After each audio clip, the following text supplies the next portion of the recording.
4 minutes remaining.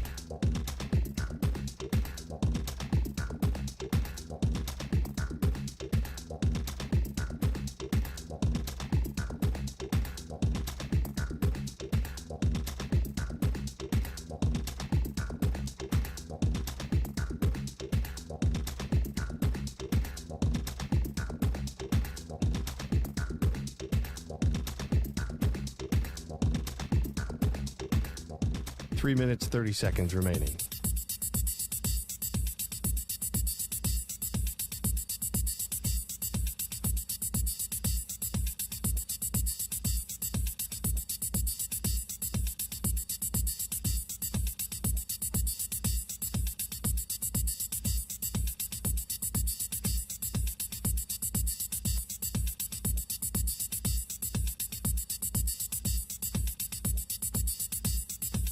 Three minutes remaining.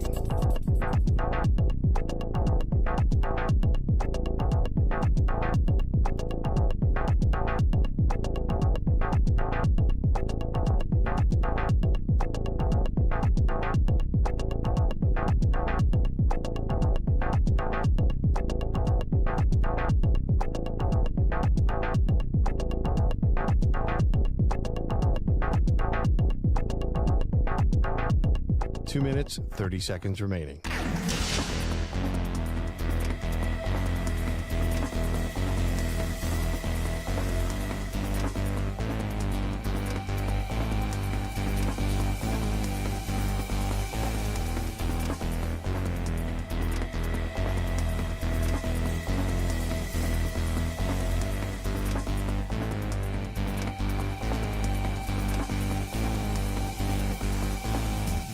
Two minutes remaining.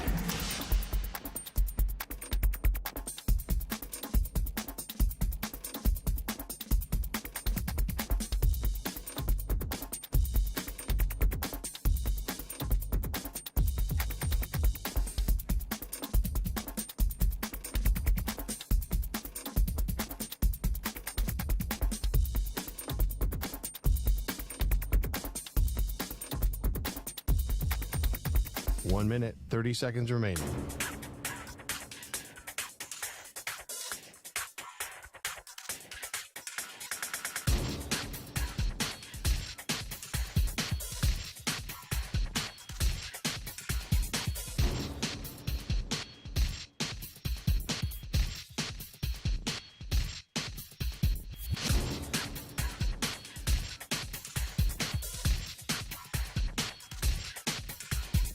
One minute remaining.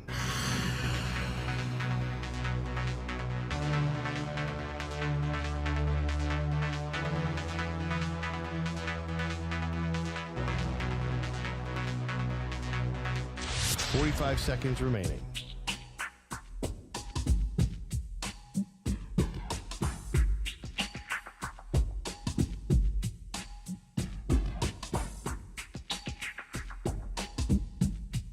Thirty seconds remaining.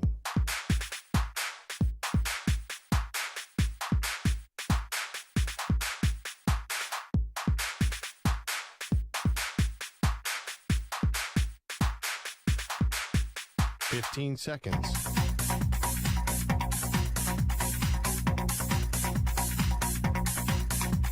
Break ends in 5 seconds.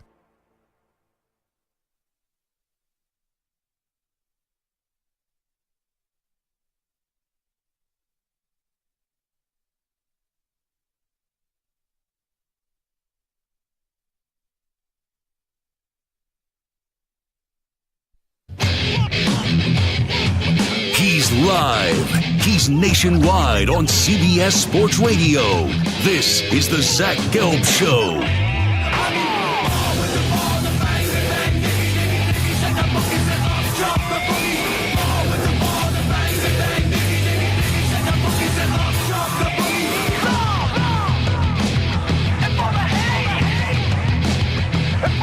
Here's your host, Zach Gelb.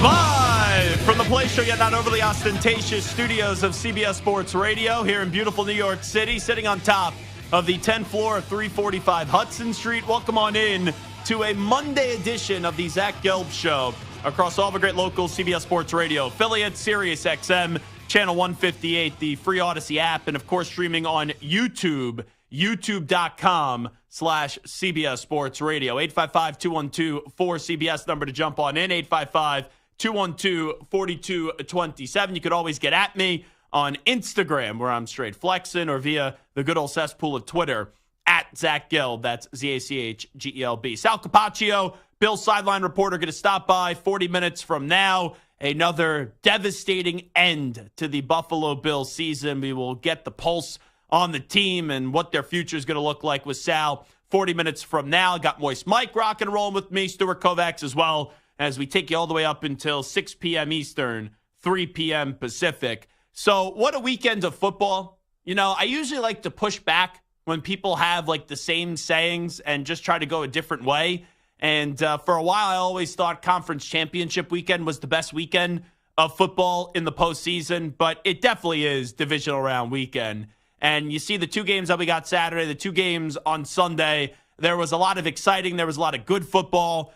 Texans-Ravens gave you good football for a half, and then Lamar Jackson does what Lamar Jackson does, and that's be the MVP of the league, and he just went off in that second half where the Ravens sent the Houston Texans back to H-Town with an L after that was a remarkable season for the Houston Texans. And the night game, hey, there's conflicting emotions. If you look at it from a Packers fan perspective, you should have won the game. Now, you didn't win the game, so you have to separate those emotions. You could be upset, you could be frustrated with the loss, but you do have to step aside and when cooler heads prevail, realize that that was a season that Matt LaFleur showed that he could win without Aaron Rodgers, and also Jordan Love looks like he could be a franchise quarterback, and the San Francisco 49ers got good Brock Purdy when they needed to, and he rocked out with this Brock out, and he was looking pretty awesome on that final drive that did secure a victory for the 49ers. And then as for yesterday, the Lions continue to be one of the best stories that you'll see. Now they're marching to an NFC title game. For a second, you maybe thought,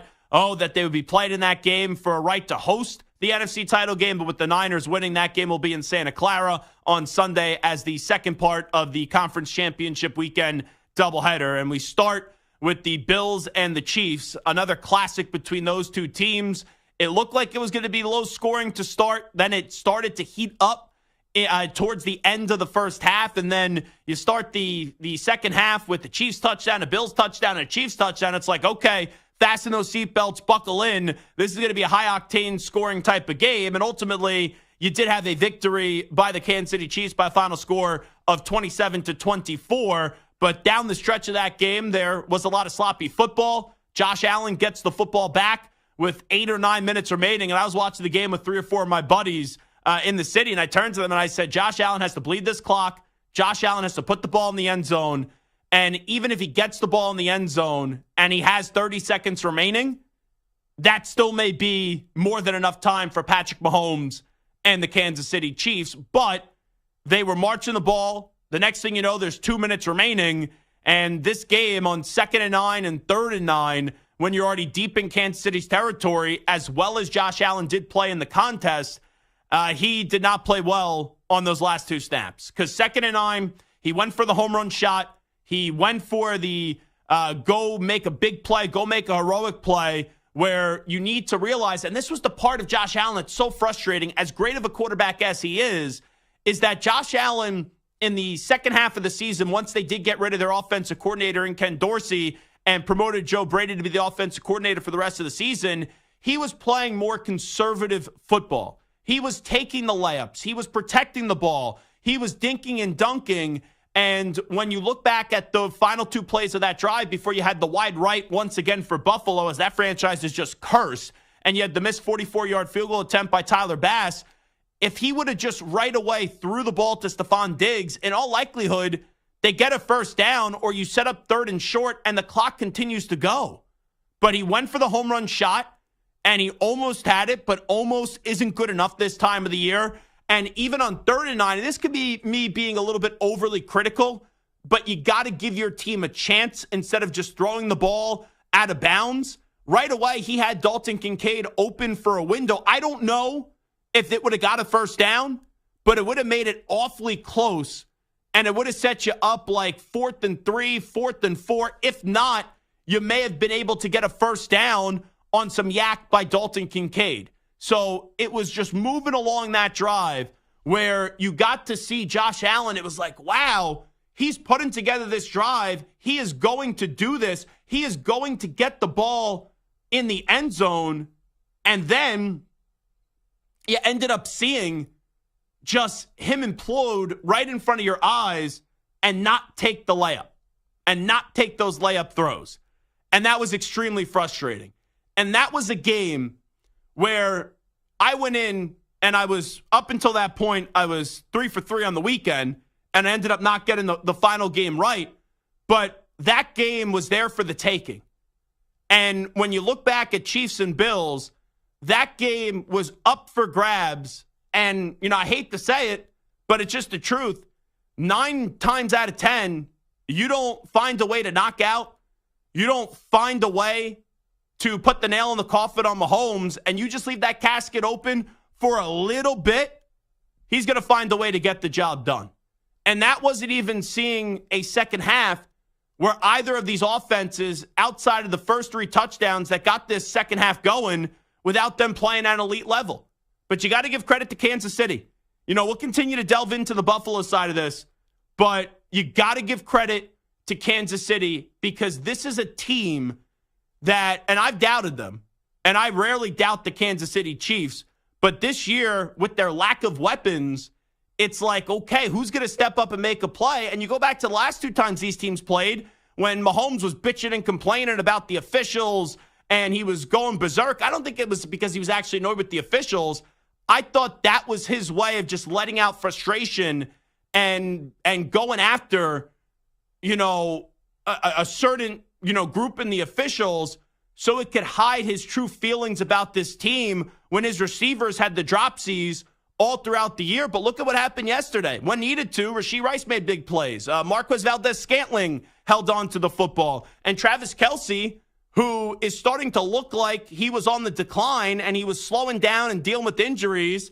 Well, in the biggest game of the year for Kansas City with their season on the line, Travis Kelce not only stepped up, but stepped up in an enormous way and showed you why that connection of Patrick Mahomes and also Travis Kelce is just one of the more special connections ever. And also give credit to Steve Spagnuolo because that defense for the Kansas City Chiefs, they have been good for a big stretch of this season.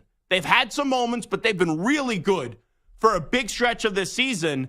And in that second half, they really did lock down where it looked like early Buffalo could do whatever they wanted running the football. Buffalo was going through that Chiefs defense like a hot knife through butter, but they made enough adjustments to not stop, to not limit Buffalo, but just do enough to slow them down and knock them off their rhythm.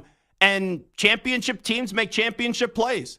And you saw Kansas City knows how to win. And you saw Kansas City's always going to have a chance as long as you have 15, make more of the championship plays. But really, when I look back at that game, there's like 4 or 5 sequences that stand out to me. And I think you start after you had the idiotic fake punt call by Sean McDermott, where I thought Romo was actually right because it happened to my team similarly when you had Patrick Chung in a playoff game up against the Jets where the Patriots lost to the Jets circa like 2011, 2012, whatever it was in that divisional round. They called an audible at the line of scrimmage and they ran a fake punt, which made absolutely no sense. So Romo kind of said, oh, well, there was only 10 men on the field for Kansas City. So maybe they checked into that. Maybe Damar Hamlin, of all people, checked into that. But after the game, Sean McDermott just admitted that they were just trying to be aggressive. They were trying to catch Kansas City off guard. Well, you could be aggressive, but then there's also being stupid. And that was a stupid play call. That was a stupid decision by Sean McDermott. Because no way in that moment should you take the ball, if you're going to go for it, out of Josh Allen's hands. You just can't do it. Like, I would rather go for it on 4th and 5 with Josh Allen snapping the ball with 11 men on the Kansas City defense than running a fake punt and a fake punt run 5 yards away when the Chiefs defense only had 10 guys on the field. So I didn't like that. But even with that, it did not kill Buffalo. Because as the Chiefs are looking to go put the game away and really take control of this game, you then had McCole Hardman make a mistake in a rule that always gets debated, and one of the few rules that actually benefits the defense, where McCole Hardman fumbled that football out of the end zone, and then Buffalo gets the ball back. In that moment, I tweeted this out. I said this in the moment. Buffalo had to go march down the field and put the ball in the end zone. And they quickly punted after that. Because you survived, and momentum could change in football so quickly, but you made an enormous mistake. It did not burn you. Then Kansas City made an enormous mistake. And a team that is ready to go win a championship, a team that is ready to go slay the Kansas City Chiefs, has to go put a touchdown up on the board. They couldn't do that. And then in the final drive of the game, we already talked about 2nd and 9 and 3rd and 9, but what the heck has happened to Stephon Diggs? To start out that drive, they go deep. I know Josh Allen has a big arm, but he threw the ball nearly 60, 70 yards down the field. I'm not saying that that's an easy catch, but with how much Stephon Diggs talked this offseason and all the problems he created, when the ball hits you right in the hands, you got to catch that. And we always say this all the time in this show. We channel inner Bill Belichick, who once famously said stats are for losers. Is that any more true than with Stephon Diggs this year? And Diggs has been a very good wide receiver. He's been a top 5 receiver, top 10 receiver for a while. But in year 9 now, and just completing year 9, he's clearly on the decline. And I don't even know if he's going to be in Buffalo next year. I know he still has his contract. I know there's dead cap and all that. But he was basically irrelevant the last 2 months of the season. He hasn't had a touchdown since week 12. He hasn't had a 100-yard receiving game since week 6. Think about that. And not only that, you look at his numbers. He has 107 catches, 1,183 yards, and 8 touchdowns. And that's a pretty damn good receiving season, even in an era where it's offense. But for him to drop that ball there, and who knows how the game would have played out, anyway, because there's still such an enormous amount of time left. And there's never a moment where Mahomes looks at the clock and he goes, I can't get the job done. But that's just an egregious error and an egregious drop by Stephon Diggs. And then you clearly go from the last 3 sequences when he should have hit Diggs and he went for the home run shot in Josh Allen. And then 3rd and 9, he basically had a chance, a small window to hit Dalton Kincaid, and he did not. And then the ball gets incomplete. And when Tyler Bass is walking out there for the field goal in that win, did anyone think he was actually making it? But that's just such a Buffalo way to lose the game, where you end up putting that ball wide to the right. And it's just another one of those moments where it's a few words or less that every Buffalo Bills fan will remember, will understand. And it's never one of those moments where they're on the right side of it. And I'm not usually someone that believes like a team is cursed, but this Buffalo Bills team has to be cursed. They really do. Losing 4 Super Bowls in a row. And then you have this era where they found a way to get to an AFC title game. All right, you lose to Kansas City in January of 2021, but they're going to find a way to get the job done. You take a 13-second lead. We all know the breakdown from that the next year. You lose to Kansas City on their home turf. Then last year, you were lucky to win a wild card game up against Skylar Thompson, and then you just get smacked and abused by the Cincinnati Bengals. And then in this game, you had Kansas City. You're throwing haymakers back and forth. And your offense looked like they were about to bring you to some success, and they were about to give you the lead, and then your defense, who was just decimated with injuries, was going to have to still make a stop, even if Bass makes that field goal or they put the ball in the end zone. And you had to settle for the field goal, 44 yards. And right when the ball is kicked, you're like, oh, that's going to be right down the middle. And then it went all the way to the right. That's just miserable. And Buffalo, it's impossible now to believe. Like, they'll be there year in and year out, but it's tough for me to say that they're going to break through because I don't know what you could expect moving forward out of Stephon Diggs. You had 2 of your better defensive players, Matt Milano and Tre'Davious White, both get hurt this year, and White is now, multiple injuries in his career. And as great as Josh Allen is, and I do believe that Josh Allen can one day win a Super Bowl, but you have a window, and you never know when you're going to be able to recapture that. But it does feel like now Buffalo is one of those teams where throughout the parts of the season, it was like, oh, they're really shutting down right in front of your eyes. But then they sucked you back in. And yesterday, it's up, same old result, and no progress. And they only continue to stay the same or regress from where they were in January of 2021. Yeah, that's just a miserable, miserable defeat. And sure, probably Mahomes, it's easy for everyone to say today, even if they make the kick, Mahomes probably marches right down the field, but at least you want to see that happen compared to having Tyler Bass miss that field goal all the way to the right. Like, I feel bad for Bills fans today. Kansas City fans, you're elated. You're jumping up and down like fat kids in candy stores. You know, I know Santa's jumping up and down right now, but he's a Fugazi Chiefs fan anyway. He became a Chiefs fan this year. He's really a fan of the New York Jets, but I'm happy for most Chiefs fans, but I just feel miserable today for Buffalo Bills fans. And Lamar Jackson, please, do us a favor next week. I don't like to see Samter happy. I don't. When it comes to football, you know, outside of the studio, Samter being a dad, beautiful baby girl, I love seeing Samter happy when it comes to personal, family, things like that. But when it comes to this Fugazi fandom of the Kansas City Chiefs, Lamar Jackson, next week, the Lions, they may be America's team. But Lamar Jackson, this weekend in Baltimore, Sunday at 3 p.m. Eastern, I am now calling him America's quarterback. Because we need Lamar Jackson to get the job done up against the Kansas City Chiefs. So Radio Row and the Super Bowl week doesn't turn into a whole week of Taylor Swift and Stu getting all annoyed that he's not then making the trip to Las Vegas to see his BFF in Taylor Swift. I do not need to hear that stuff for a week. I do not. So go Ravens. I am rooting for the Ravens. Kansas City, I love you. Your barbecue is absolutely sensational. Jack Stack's, one of my favorite restaurants to ever go to. Those baked beans, the cheesy corn, the ribs, the brisket, the fired kiss wings. I absolutely love it. But I do not want to see your football team win this year. So go Ravens and go Lions, because I can't pull myself to root for the San Francisco 49ers. We'll take your calls, 855-212-4CBS, 855-212-4227. When we come on back, we will recap the 49ers-Packers game. You're in a 5-minute break.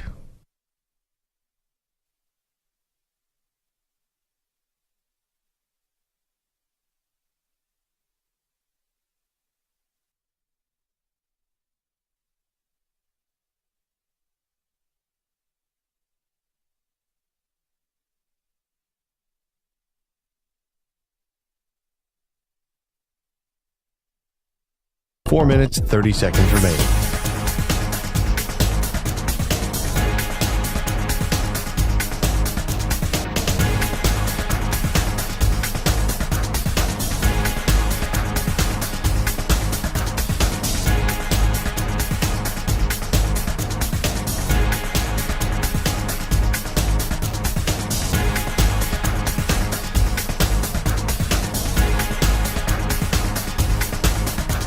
Four minutes remaining.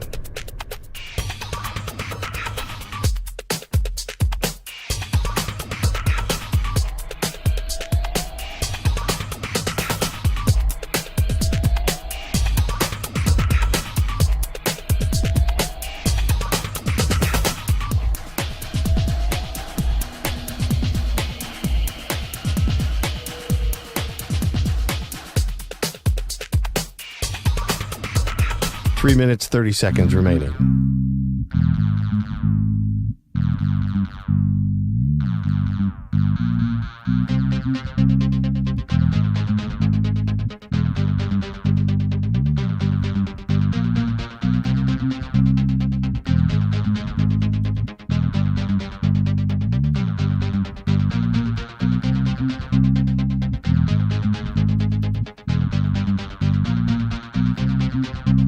Three minutes remaining.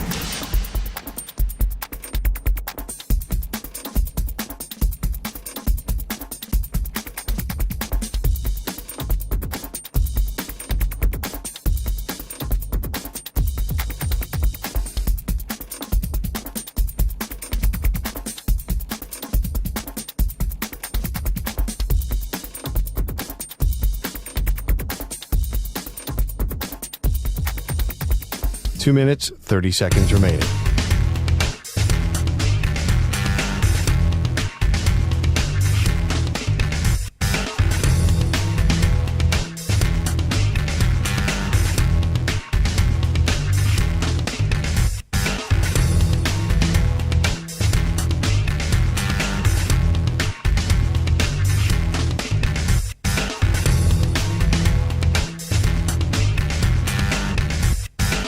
2 minutes remaining.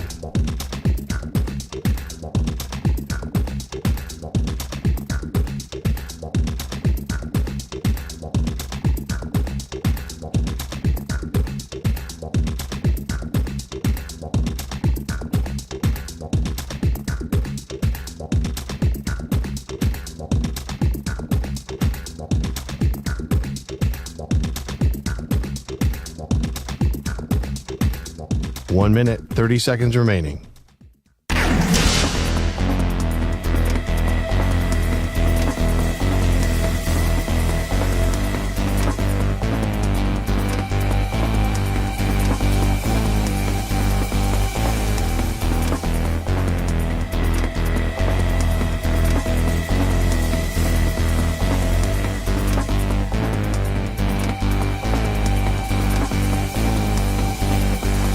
One minute remaining.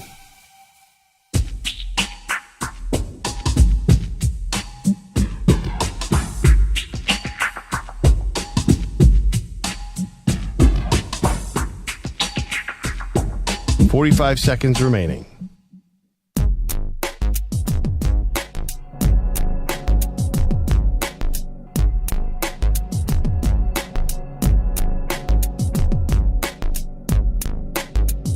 Thirty seconds remaining.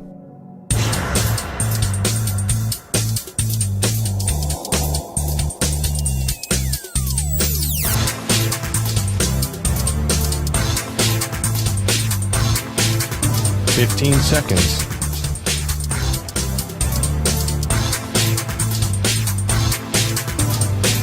Break ends in 5 seconds.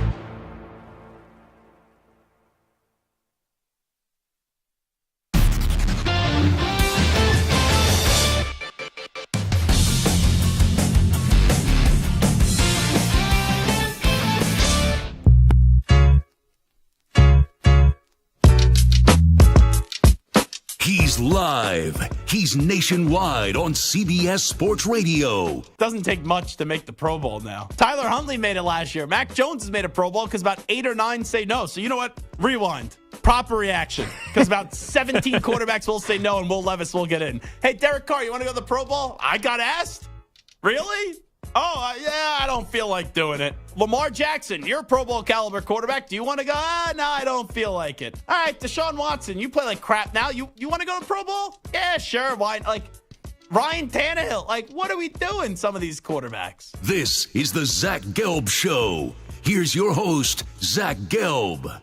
You can stream the NFL on Westwood One for free, sponsored by AutoZone. All season long, you listen to every Westwood One broadcast of the NFL live on the NFL app by asking Alexa to open Westwood One Sports or on the Odyssey app. Get in the zone, AutoZone. AutoZone's free battery testing and charging is available for free at your local AutoZone. Get in the zone, AutoZone. Restrictions apply. Sal Capaccio going to join us coming up at 3:40 p.m. Eastern. So in about 15 minutes from now, we will get into the 49ers and Packers in just a second. But let me hit the phones to start. 855-212-4CBS, 855-212-4227. Let's go to Francois in Dallas next up on CBS Sports Radio. Go ahead.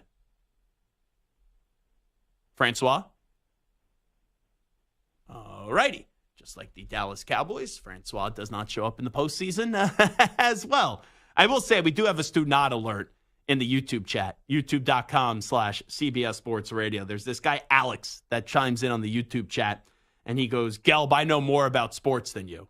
He goes, why are you so hard on the Dallas Cowboys, but you don't slam the Buffalo Bills? And all I said was, at least the Buffalo Bills have been to a championship game in the last 20, 25 years. And he's like, the Bills have never been to a championship game. They've never been to an AFC title game. Well, they were up against Kansas City in January of 2021. So it just shows you what you deal with sometimes when you talk with Cowboys fans. And the other thing, too, I think there's nothing more pathetic in sports. Nothing more pathetic in sports. When your team can't get the job done, and then the next week to try to make yourself feel better, you go after another team that ended up losing. Like it was the same thing with Eagles fans, where the Cowboys choked and just got annihilated the night before up against the Green Bay Packers. And then once the Eagles ended up losing, it was like, oh, Eagles fans were like, oh, well, it doesn't matter because Dallas lost. Or the Cowboys fans like, oh, I feel better about myself because the Eagles lost. Like, that's just so stupid to me. It's really lame. when I look at things. But anyway, let's get to San Francisco and Green Bay. I think there are two feelings from this game, and both could be true. But it is tough to separate them because you never know when you're going to get back, and you don't want to take these opportunities for granted in the postseason because, I remember, when the Mets got to the World Series. Surprisingly, they got to the World Series up against the Kansas City Royals. And when they lost the World Series in 5 games, I was like, you know what? It's still a very successful season. They'll be back. Look at the pitching staff that they have. And for the Green Bay Packers, nobody went into the season, outside of maybe Kenny Clark, who joined me before the start of the season, and he said the Packers are getting disrespected, and we're going to prove that this year. But I believe if you are a rational fan, no one really expected the Packers to do anything more than just be a playoff team. If you would have told me for the year, what's the apex for the Green Bay Packers, it would have been you make the playoffs probably as a wild card team, maybe an outside chance to win the division. So just the fact that the Packers were playing on Divisional Round weekend means the season is a success. But we've seen these crazy runs happen before in sports when you don't expect a team to be there, and then they get an invite to the dance, and the next thing you know, they're in a NFC title game, or they're in a Super Bowl playing for the Lombardi Trophy. So for the Green Bay Packers in that game up against the 49ers, you saw, even though he made 2 bad mistakes in Jordan Love, you saw a quarterback that looks like a franchise quarterback. And he proved that in the last month and a half of the season. You also saw a coach in Matt LaFleur, where sometimes in sports, right, everyone's got to have an opinion. Everyone's got to be one way yes, one way no, and you got to be all in yes, you got to be all in no. It's okay to say, I don't know. And with Matt LaFleur heading into the season, just like I said about Jordan Love, I don't know if the Packers have the right coach and the Packers have the right quarterback. I didn't know that before the start of the season. I was optimistic about Jordan Love because I liked the way, just simply how he handled himself in the locker room with Aaron Rodgers on his way out in a tough situation. And I think that the locker room really was galvanized because of the way that Love handled that. And when you didn't have all the drama with Aaron Rodgers, it made it easier to transition to Jordan Love. And guys probably enjoyed going to work more with fewer distractions. But it didn't mean that was going to translate into success. And all I said about the Green Bay Packers all throughout the year was, I don't care what the win and loss record was at the end of the year. And there are few times in sports where you could just throw away wins and losses. But at the end of the year, I just needed to have the answer to this. Do I think Jordan Love can be the guy in Green Bay? And I don't know whether it was the game up against Dallas, even in the loss up against San Francisco, because you see the ability, you see the potential, or in some games down the stretch, how you can't say right now and how you could say definitively right now that the Packers don't have their guy. It looks like the Packers have their guy once again at the quarterback position. Now, just doing it for 1 year does not mean that you're going to go on to have a 10-year career. You're going to be a Pro Football Hall of Famer. You're going to win a Super Bowl. But you see the athleticism, you see the ability and the way that he could fire that football, and you see the leadership skills of Jordan Love, where it does suggest to me that he is the franchise quarterback moving forward for the Green Bay Packers. And give credit to LaFleur, because that wasn't smooth sailing. Their backs were up against the wall, and they found a way to get the job done, to put themselves in a playoff position, win a playoff game. They were aggressive, taking the ball first and marching right down the field up against the Dallas Cowboys. And then they did just as good of a job the next week in putting themselves in a position to win. But the problem was the opponent you were going up against knows how to get the job done in the postseason, and they were a much better quality opponent going up against the 49ers than the week prior in the Dallas Cowboys. And the moment where Carlson missed that kick, you knew that the 49ers were going to get the game. I went to my FanDuel app, and I saw the Niners were minus 105 on the live money line, and I said, hammer that number, because the Niners were going to end up winning the game. So, yes, Love at the end of the game made a stupid decision. And all he had to do was get that team in field goal range and have a chance for Carlson to redeem himself, and who knows if he would have made the kick. You got to live to see another down, but it was very Favre-like, especially Favre when he was on the Vikings, in that NFC title game up against the Saints, where he made a throw that he shouldn't have, but that's what gunslingers do. That's what aggressive quarterbacks do, and you got to live with the good, and you got to be there when there was bad moments. So that was a game where really it looked like, for most of it, the Green Bay Packers had victory, and then they snatched defeat from the jaws of victory. And also, just like we talk about Kansas City, the same way we could talk about San Francisco, I know this core hasn't won a Super Bowl yet. When you have chances to put them away, you better hit on your kill shot. You can't misfire. Green Bay misfired, and Brock Purdy, who was clearly affected by the rain. I've never seen a quarterback snap the ball, then wipe his hand off while having the football still in his hand. That was wild. But when needed to, Brock Purdy stepped up, and he did what was asked of him. And then you had the big play of the McCaffrey touchdown. So you look back at that game, that was a phenomenal game. I know most people will say, Bills-Chiefs was the best game of the weekend, but that was a wildly entertaining game with San Francisco and the Packers. And sometimes when you're going on a championship run, you need to win a game that it didn't look like you were going to win. It always happens at least one time in a championship run, and maybe that is what's going to really spark this thing for the San Francisco 49ers. And Brock Purdy, when he needed to, back up against the wall, he got the job done. Now, I know that Debo is 50-50 for this week with the shoulder injury. Debo, it's crazy because there's so many guys you could look at San Francisco and say that, they're the MVP of the team. I would still probably say it's McCaffrey, but in that 3-game stretch this year where the Niners lost back-to-back games, Debo Samuel was out. Was hurt. And once Debo got hurt in this game, the Niners were never really able to get it going until the end. And, I know he came back in the game, but then he left the game.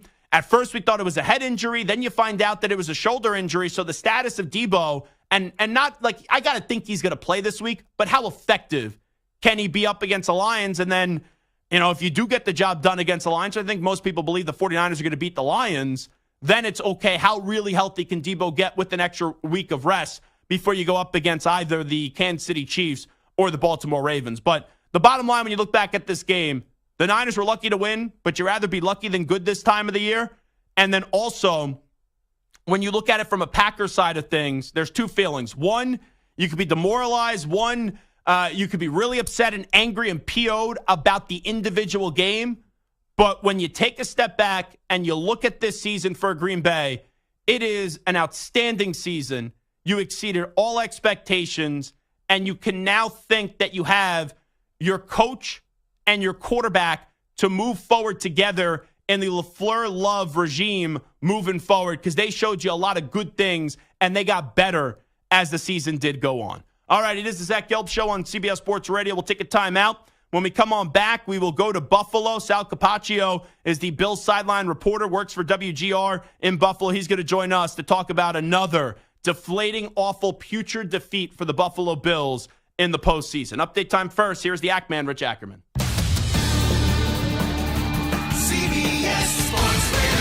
Sports Flash. And it's sponsored by Progressive Insurance. Looking for a career path with flexibility, great pay, and benefits? Go to progressive.com/careers and apply online today. It's down to 4 in the NFL, and of that quartet, the Lions are the only one without a championship.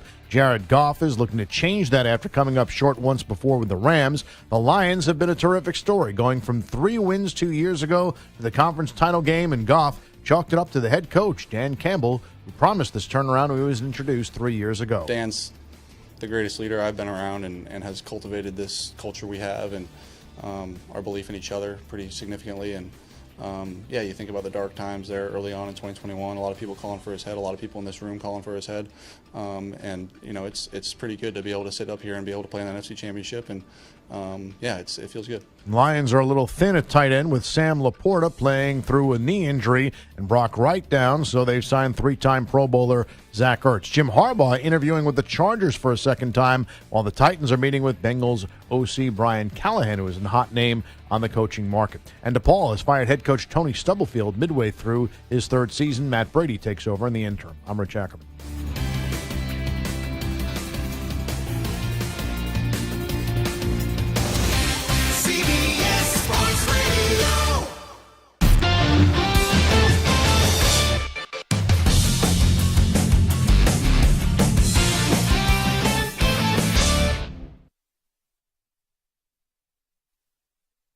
You're in a 5-minute break.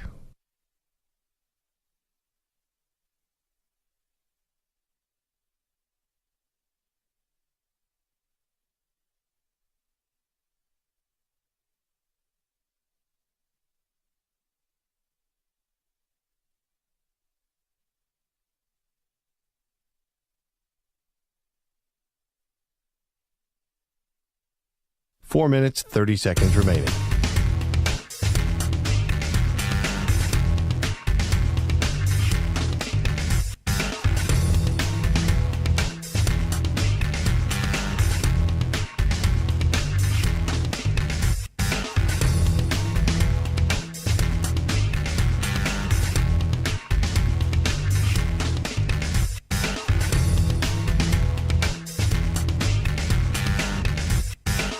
Four minutes remaining.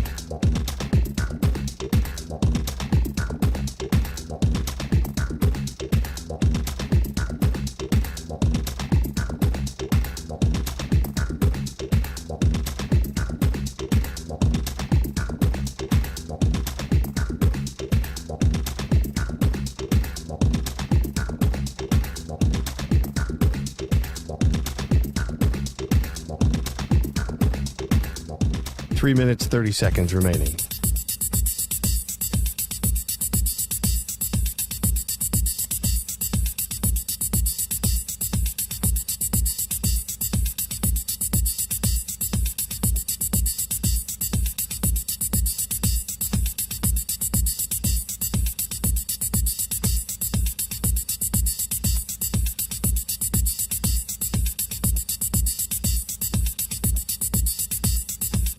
Three minutes remaining.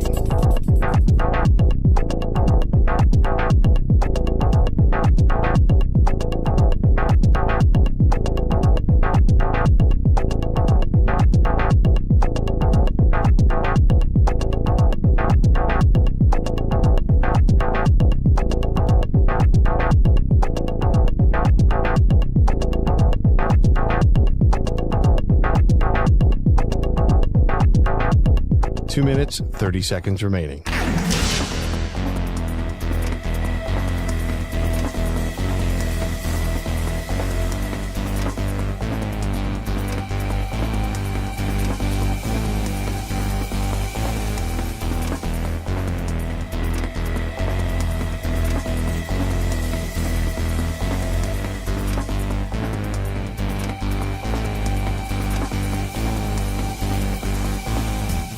Two minutes remaining.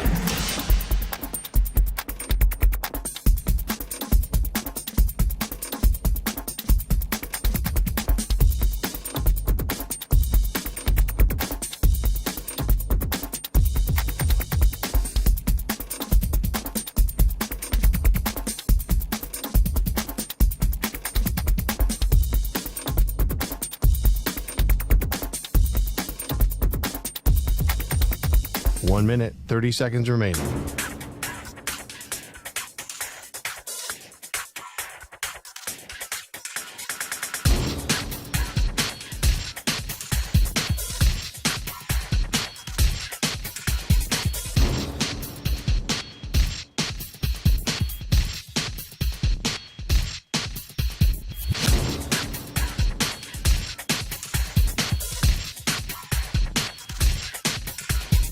One minute remaining.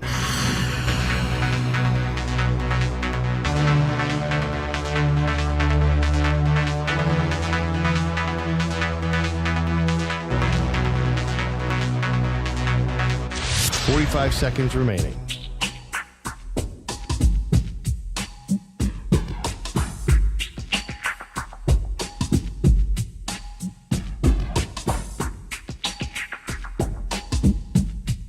Thirty seconds remaining.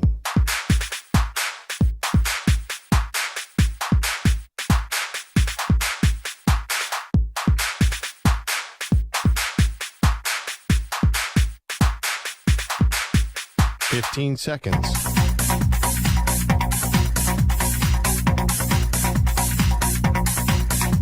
Break ends in 5 seconds.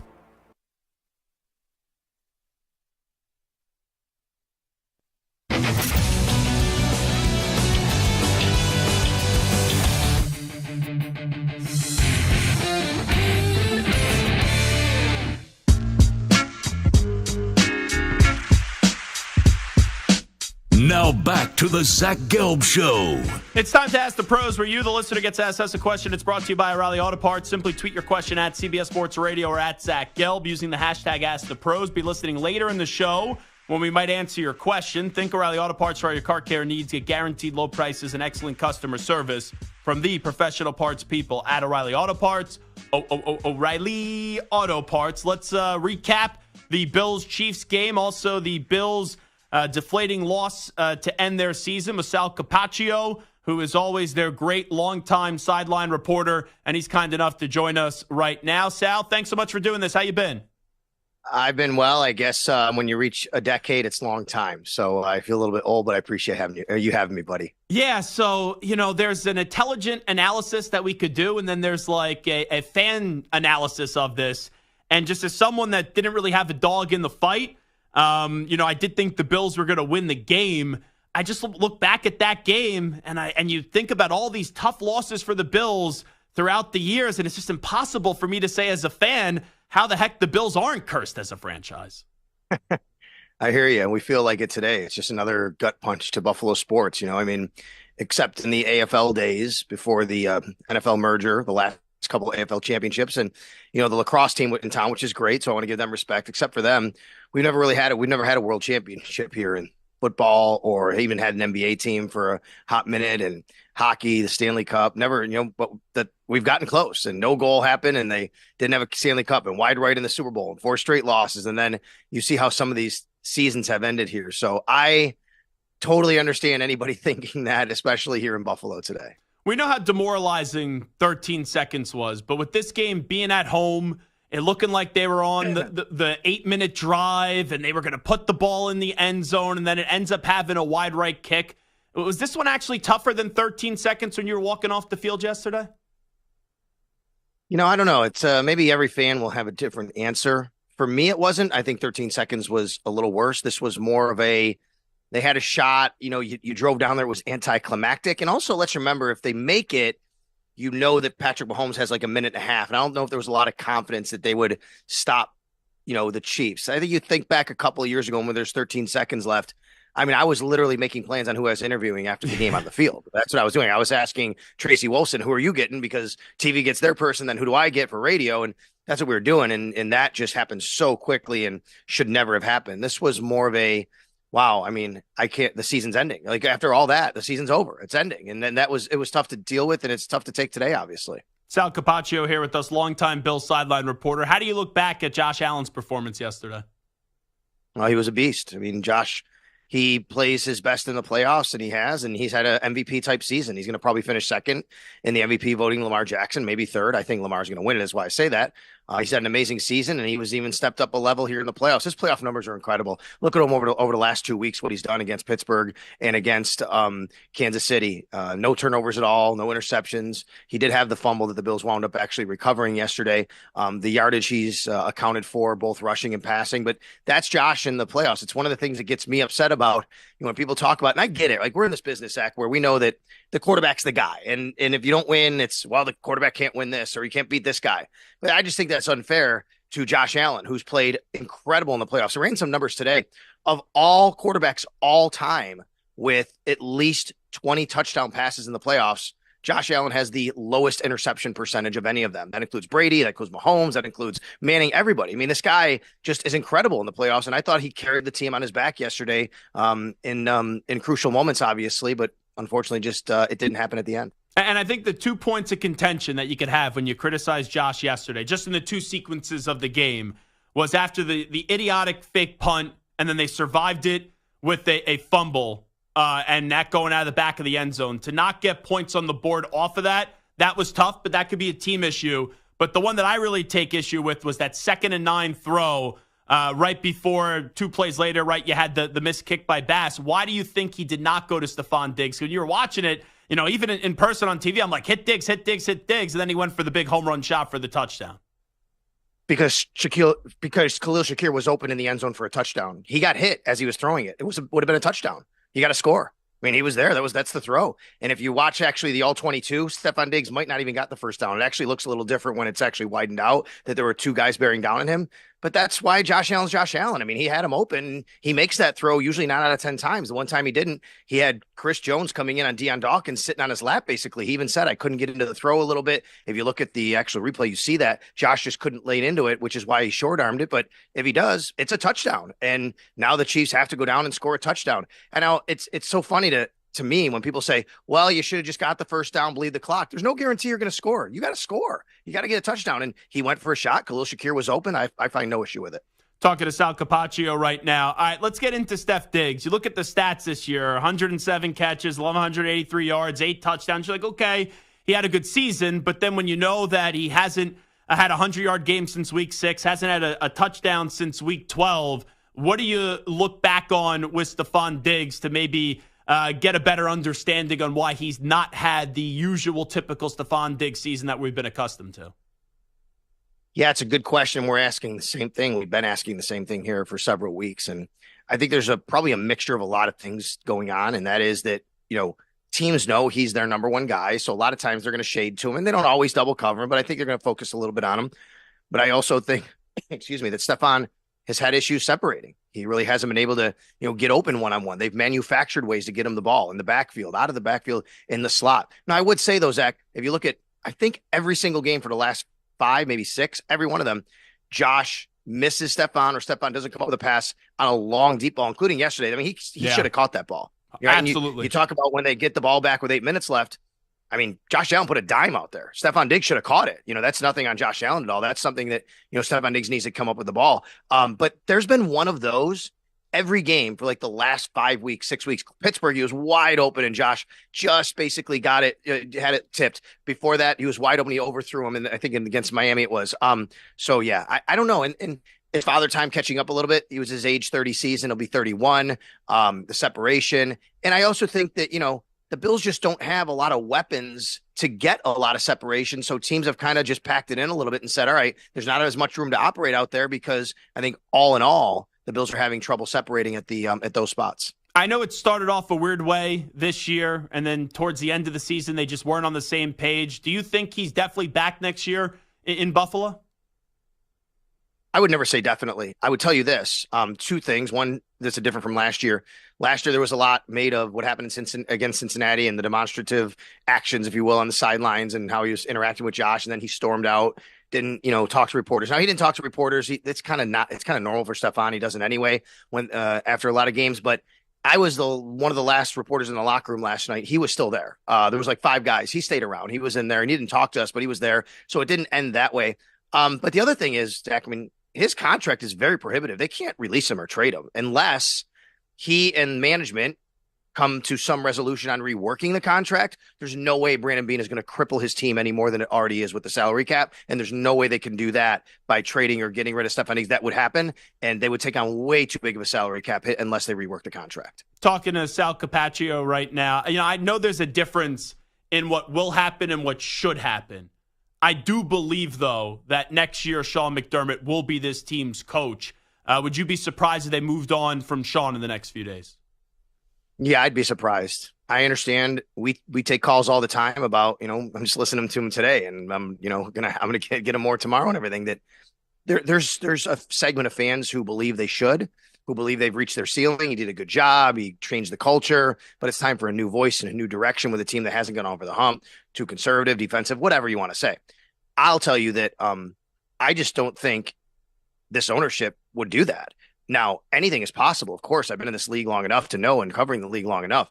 But Terry and Kim Pagula, I don't think they have an appetite to change Sean McDermott, because they have what every owner pretty much dreams of, which is synergy between their GM, their head coach, their front office, and a contender that goes along with that. And I just don't think that they want to upset that, because they have been very successful together, even though they haven't, climbed over the Kansas City mountain and gotten to where they want to be.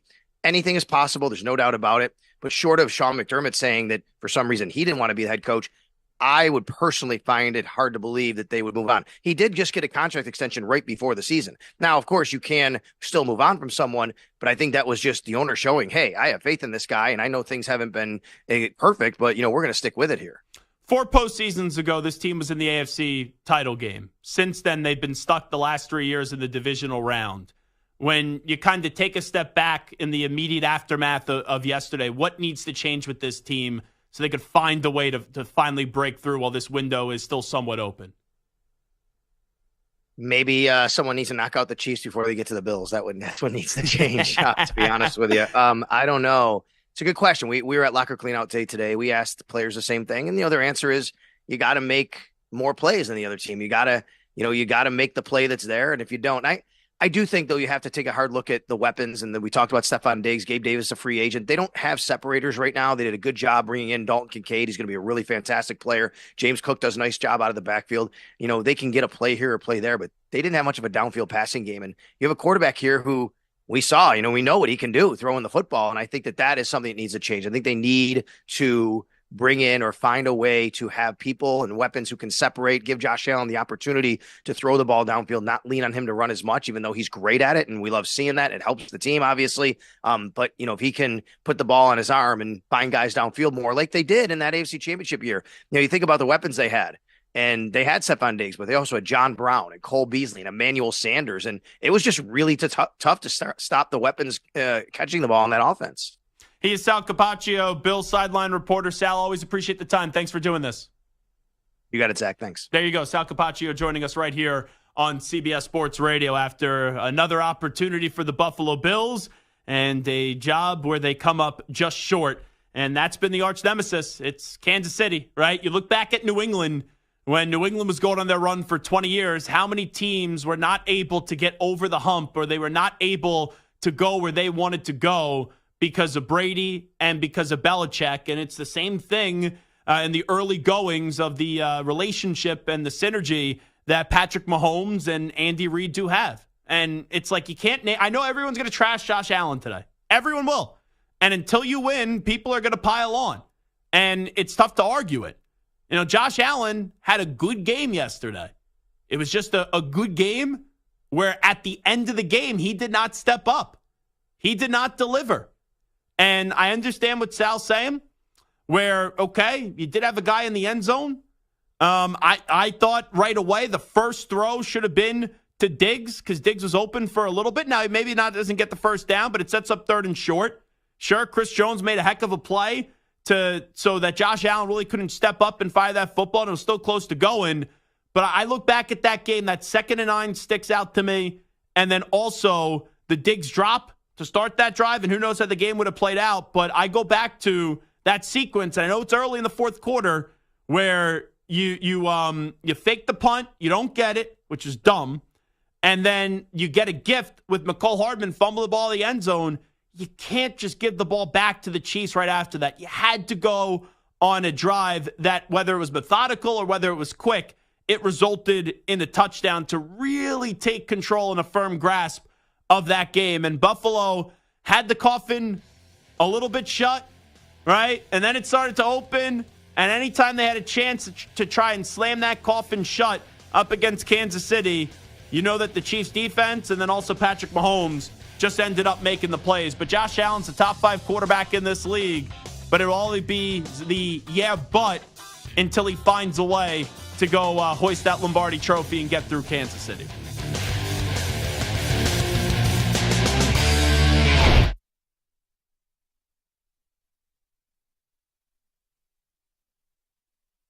You're in a 5-minute break.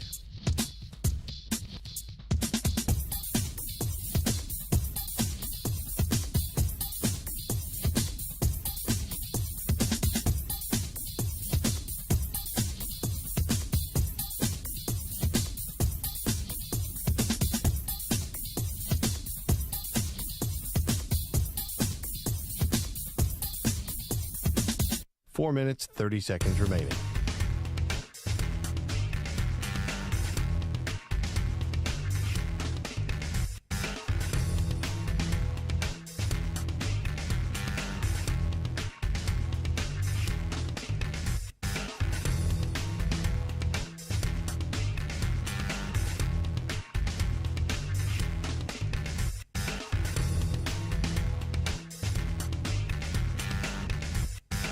Four minutes remaining.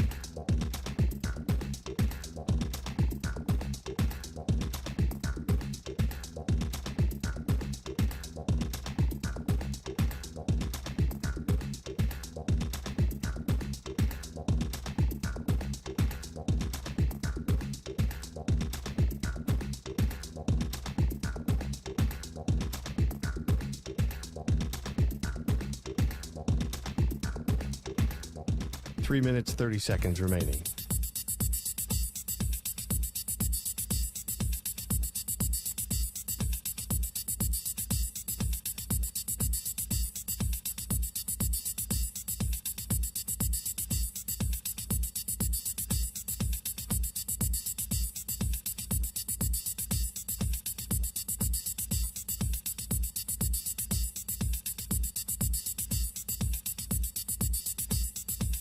Three minutes remaining.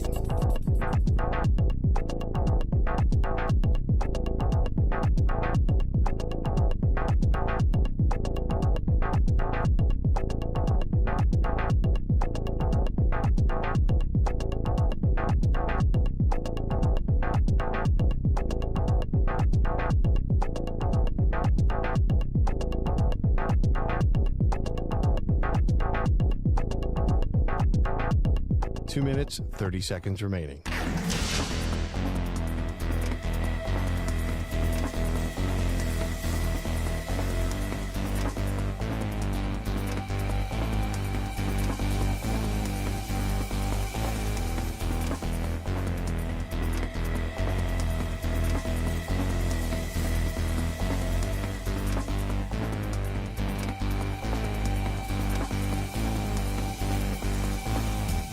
Two minutes remaining.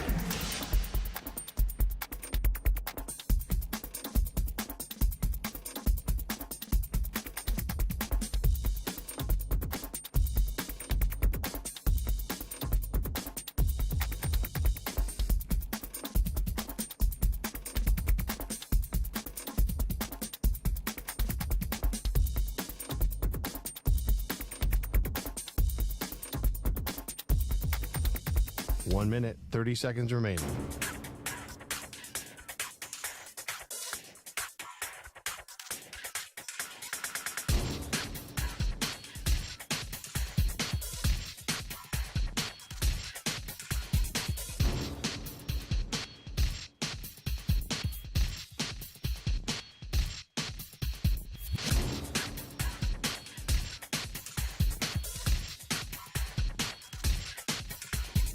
One minute remaining.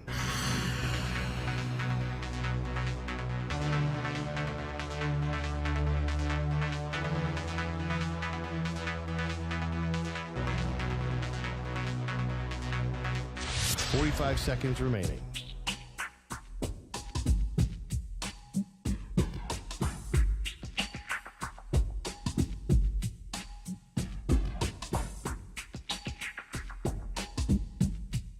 Thirty seconds remaining.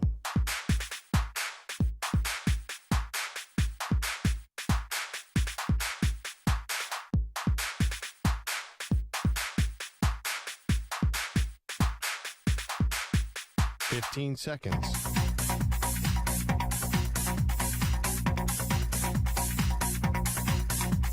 Break ends in 5 seconds.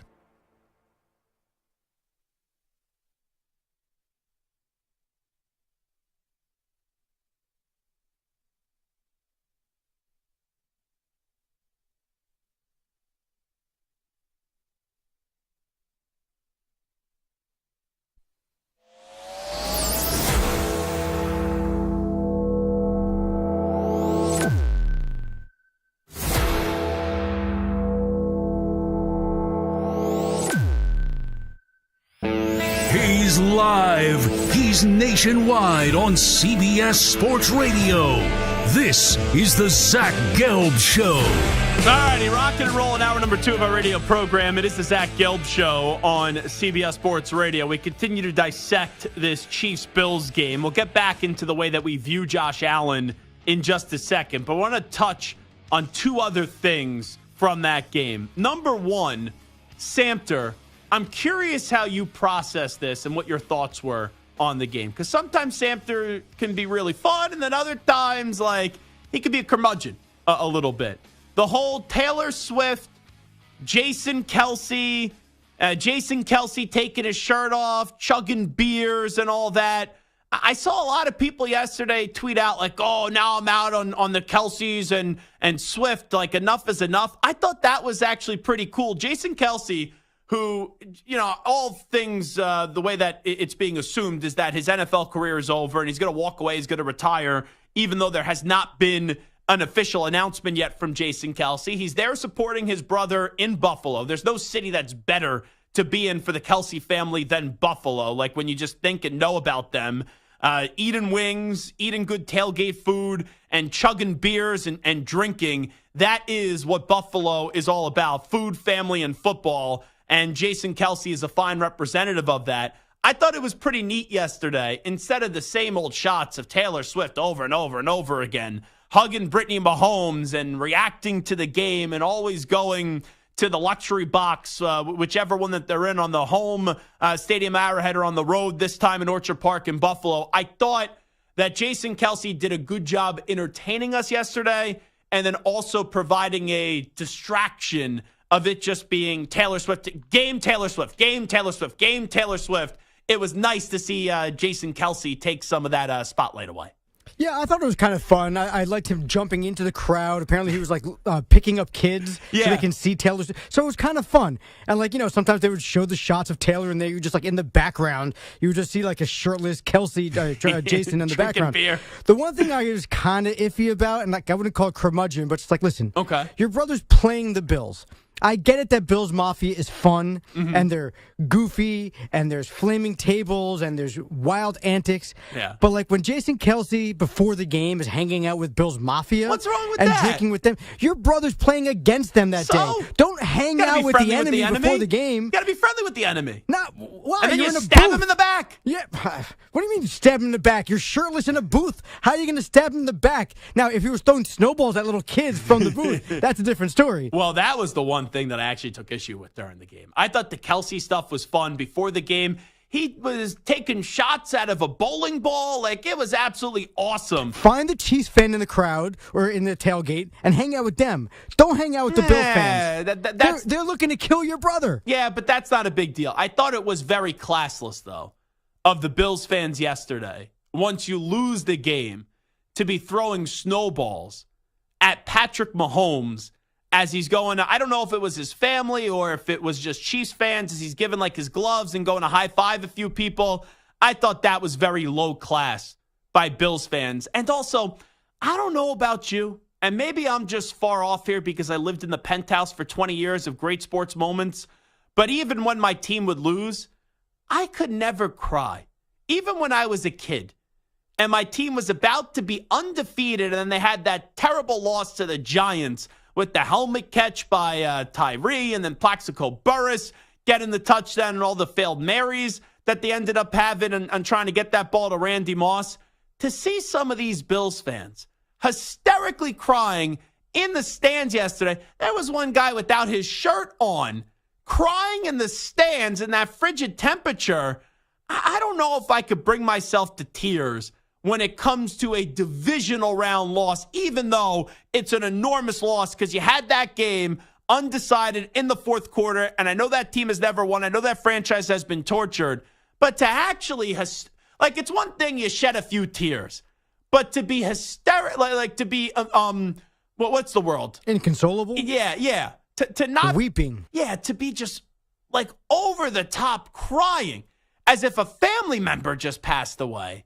That's a little bit too much for me. Well, just for the record, they spoke to the shirtless crying fan. It turned out he wasn't crying about the game. Somebody brushed up against his nipples. It was really cold out, and it hurt. And he was just crying from pain. I think that was a little bit different. It's wild to me when you're basically just sobbing like that, as if your grandma or your grandpa or someone passed away. That is crazy. So I didn't really have any problems with the Kelce Hole Swift coverage yesterday. And I will say, I thought was the best one? Kylie Kelce.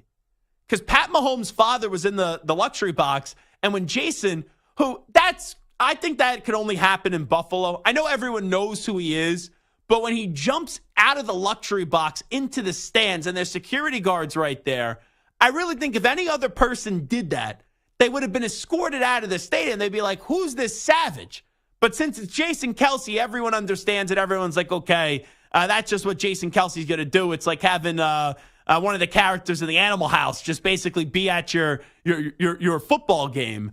But Kylie Kelce basically told Pat Mahomes' father, who was a baseball player, and you see Pat Mahomes' dad just scream out to Jason, hey, Kylie says you need to get your ass back in the luxury box. I thought her facial expressions were absolutely awesome throughout the whole coverage of Jason and Travis Kelce and Taylor Swift and all that. But I thought it was pretty neat. And I saw that Maggie, she wasn't too happy with Jason Kelce. And then you're right, Santa. The next thing you know, you have Jason Kelce being this benevolent, jolly big fella lifting up little girls who have Taylor Swift signs so they could get a glimpse and they could actually get a good sight of Taylor Swift. But the NFL. The NFL is pulling for the Chiefs. And they want Kansas City to get to the Super Bowl because could you imagine the coverage for a week in Vegas of Taylor Swift and also Brittany Mahomes just parading around Las Vegas? That would just be absurd coverage. I'm curious to hear what the rating was for yesterday's game between Chiefs-Bills, close game, Taylor Swift, all the different things that were in alignment. Like that may have been one of the highest rated games that we've maybe ever seen in a long time that wasn't a Super Bowl. Now, I did read somewhere, the night before the Super Bowl. How about this? Stu, well, let's see how big of a Swiftie Stu is. Because we know Stu is like the Swiftie expert of the show. Like, I'm not a Swiftie. I don't dislike Taylor Swift. Samter wouldn't call himself a Swiftie. He doesn't dislike Taylor Swift either, right? You're a fan of Taylor Swift. I'm indifferent. I know like two of her songs, and one of them is "Shake It Off," and that's about it. Gotcha. And Bills fans are trying to shake off that hell yesterday that the Kansas City Chiefs did give them. But Stu, do you know where Taylor Swift is performing the night before the Super Bowl? We will find out how big of a Swiftie Stuart Kovacs is right here. Yes, I believe she's in Tokyo. That is correct. You are a sick, and I mean a sick Swiftie. The night before the Super Bowl, she is performing in Tokyo. Now, do you think, let's say Kansas City beats Baltimore. Do you think she cancels that concert, or do you just find a way to get to Tokyo to Las Vegas once it ends, if that's even feasible of going down? Because the NFL will be begging for Taylor Swift to be at that game. How do you think that will work, Stu? That's a great question. I definitely don't think she cancels. She won't cancel. I don't think so. Now, Tokyo, I believe, is ahead of us time-wise. Yes. So that would more be like Saturday, like morning or afternoon. So that kind of gives her like 24 hours to get back. I think she makes it back. That How would be long my is guess. a flight from Tokyo to Vegas, I wonder? Let's see. Tokyo to Vegas. Let's get a little Google search here. Nothing's coming up. So someone look up how long it looks like 12 hours. 12 hours. So I guess it's possible. Because Tokyo, watch, time in Tokyo right now. I'm going to guess what they're 7 hours. Oh, it's 6:08 a.m. right now in Tokyo. So I guess it is possible. It says this concert's at 6 p.m. in Tokyo on Saturday. So I guess if she really wanted to, she could get there. It seems like she really enjoys going to these football games, though. When she was at the Jet game, I'm like, that's when I know that she's a hardcore football fan. Because why the heck would you subject yourself the Jet game and the Bears game? So she found a way to get to both those. The other part is the Chiefs side of this, Santa. Now, you've been very confident from the start that you have said Kansas City is going to find a way to get to the Super Bowl and win the Super Bowl, and you will not believe that they won't be Super Bowl champions again until someone knocks them out. Now, we know this is just a fact. It's not, an opinion. On paper, the Ravens have a better team than the Kansas City Chiefs. The Ravens are a more well-rounded team than the Kansas City Chiefs. The Ravens, though, are actually healthy. Now, I'm not making excuses. You play the game with who you have. But the Dolphins had a bunch of injuries. The Bills, I think they were about to call Stu to play linebacker for them at some point in that game.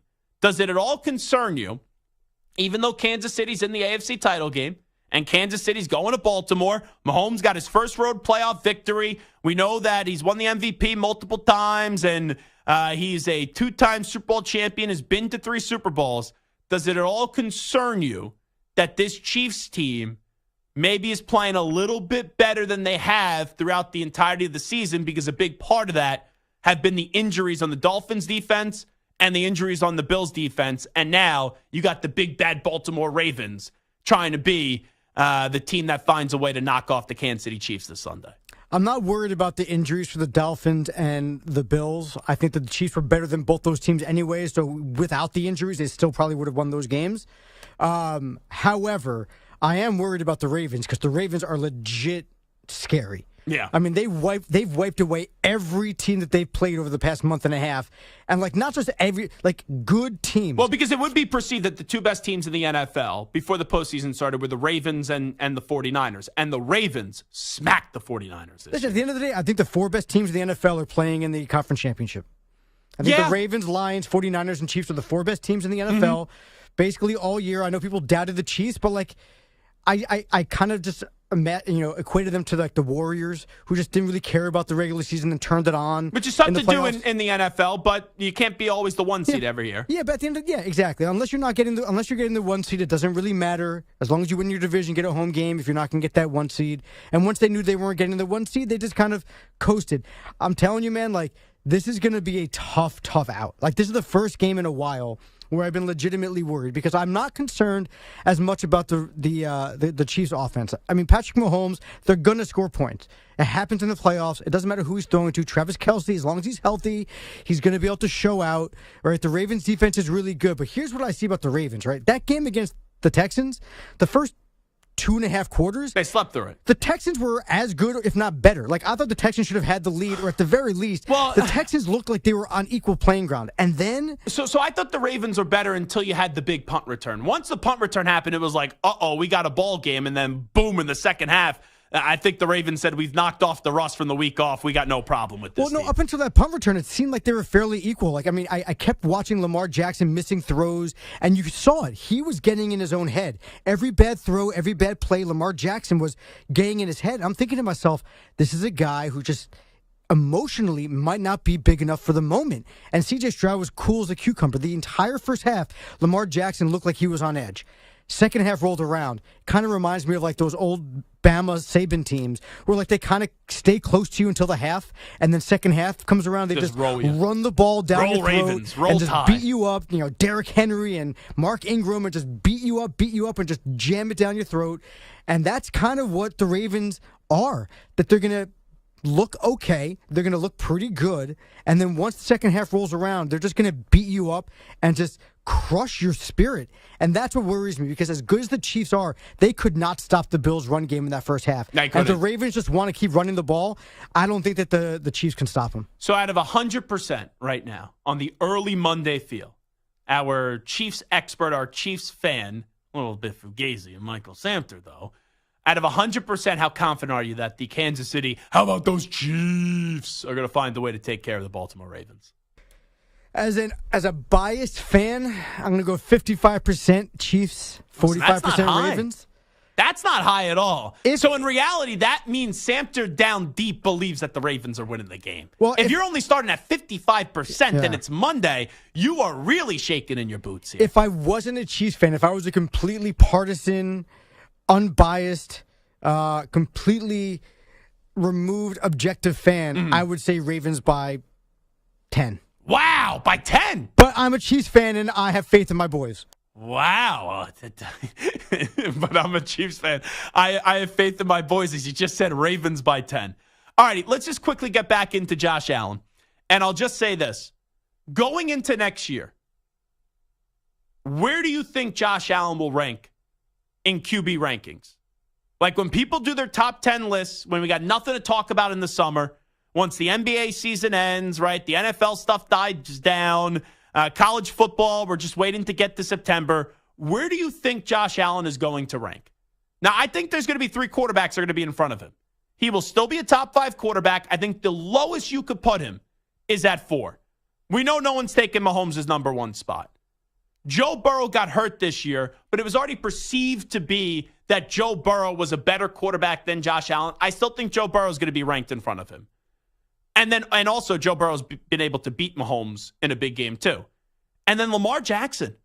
Lamar's stock, where it didn't really need to be improved, but there was always that but with Lamar. He hasn't won a big game, and I've been a big defender of Lamar Jackson. Lamar now is going to win 2 MVPs. And there's a chance that after this weekend, he's playing in the Super Bowl, and he could win the whole damn thing. So I do think going into next year, you will have the top 3 quarterbacks in football. And let's wait on 2 and 3 of the ordering. But you will definitely have Mahomes 1, Burrow or Lamar Jackson. Those are going to take up spots 2 or 3, and you could flip-flop them. And then 4th's going to be Josh Allen. But I don't think anyone else can jump Josh Allen before the season starts next year. And the problem for Josh Allen is it's not like he's played poorly in these playoff games. He had a bad finish yesterday. But he was the best player for Buffalo on the field in that game up until 2nd and 9. And ever since that 2nd and 9, he made bad decisions on 2nd and 9 and 3rd and 9.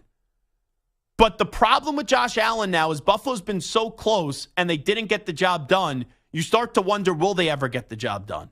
And there's always that question out there because now we're in the society, you either win the championship and you're great or you don't win the championship and you suck. I don't think there are many quarterbacks in this league that people would be saying I'd rather have over Josh Allen now. You know, I just did a top 5 list, and I didn't even give you the 5th quarterback, and I told you there's only 3 quarterbacks you could say right now that are better quarterbacks in the NFL than Josh Allen. And you look at it for Josh Allen, you can't say that he hasn't made clutch throws in his career. I know he didn't yesterday, but in that 13-second game, how many times did he put the ball in the end zone, and then the coach McDermott didn't squib kick it and the defense crumbled?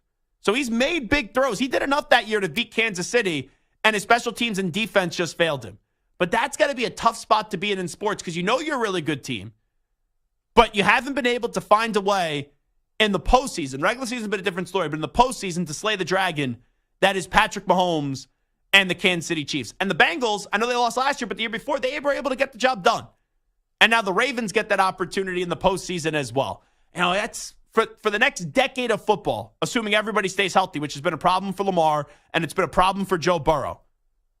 You have in the AFC Mahomes, Allen, Lamar Jackson, Joe Burrow, C.J. Stroud, who had a phenomenal season as well.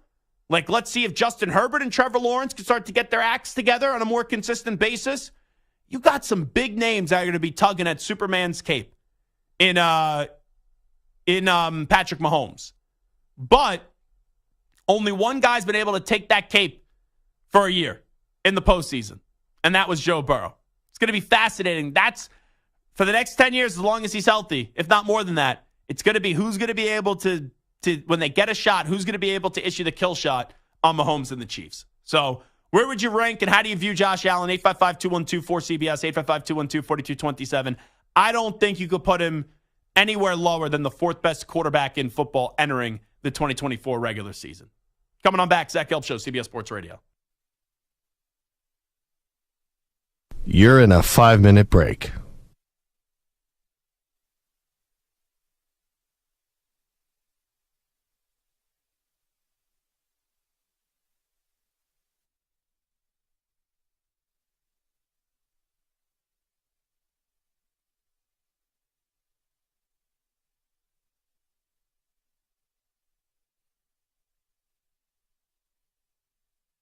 Four minutes, 30 seconds remaining.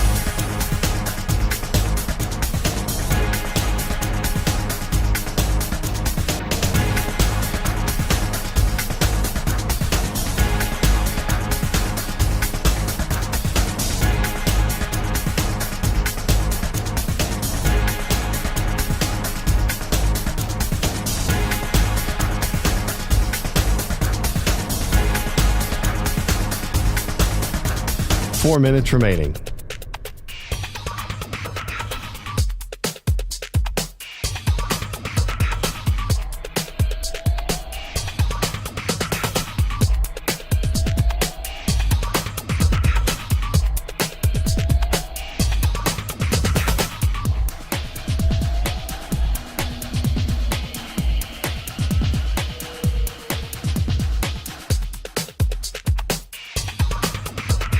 Three minutes, 30 seconds remaining.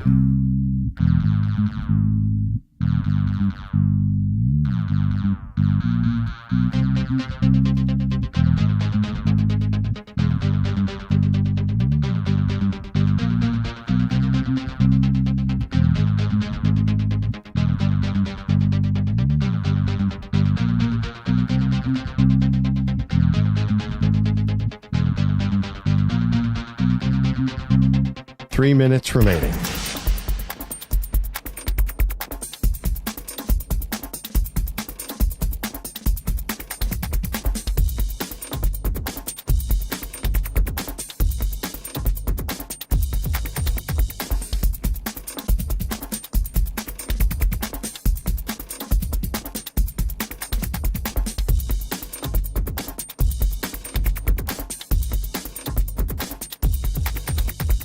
Two minutes, 30 seconds remaining.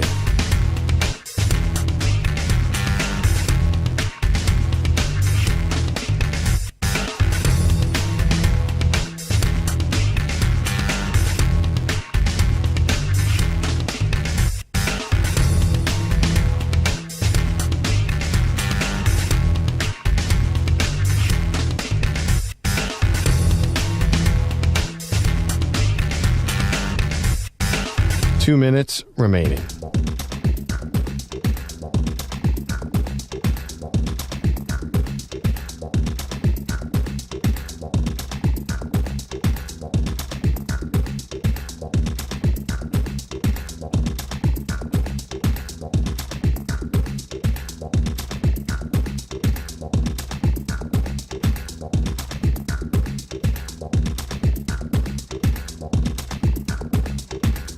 One minute, 30 seconds remaining.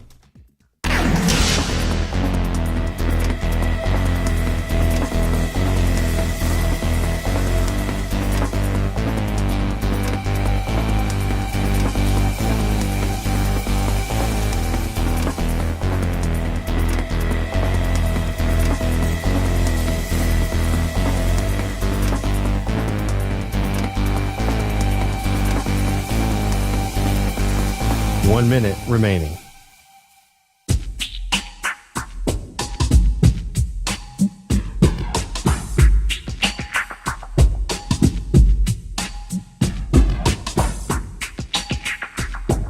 "45 seconds remaining.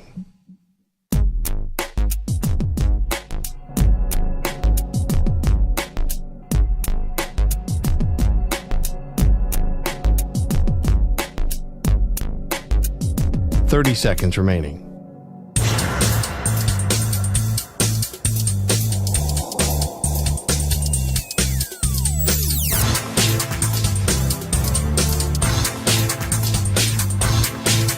"15 seconds.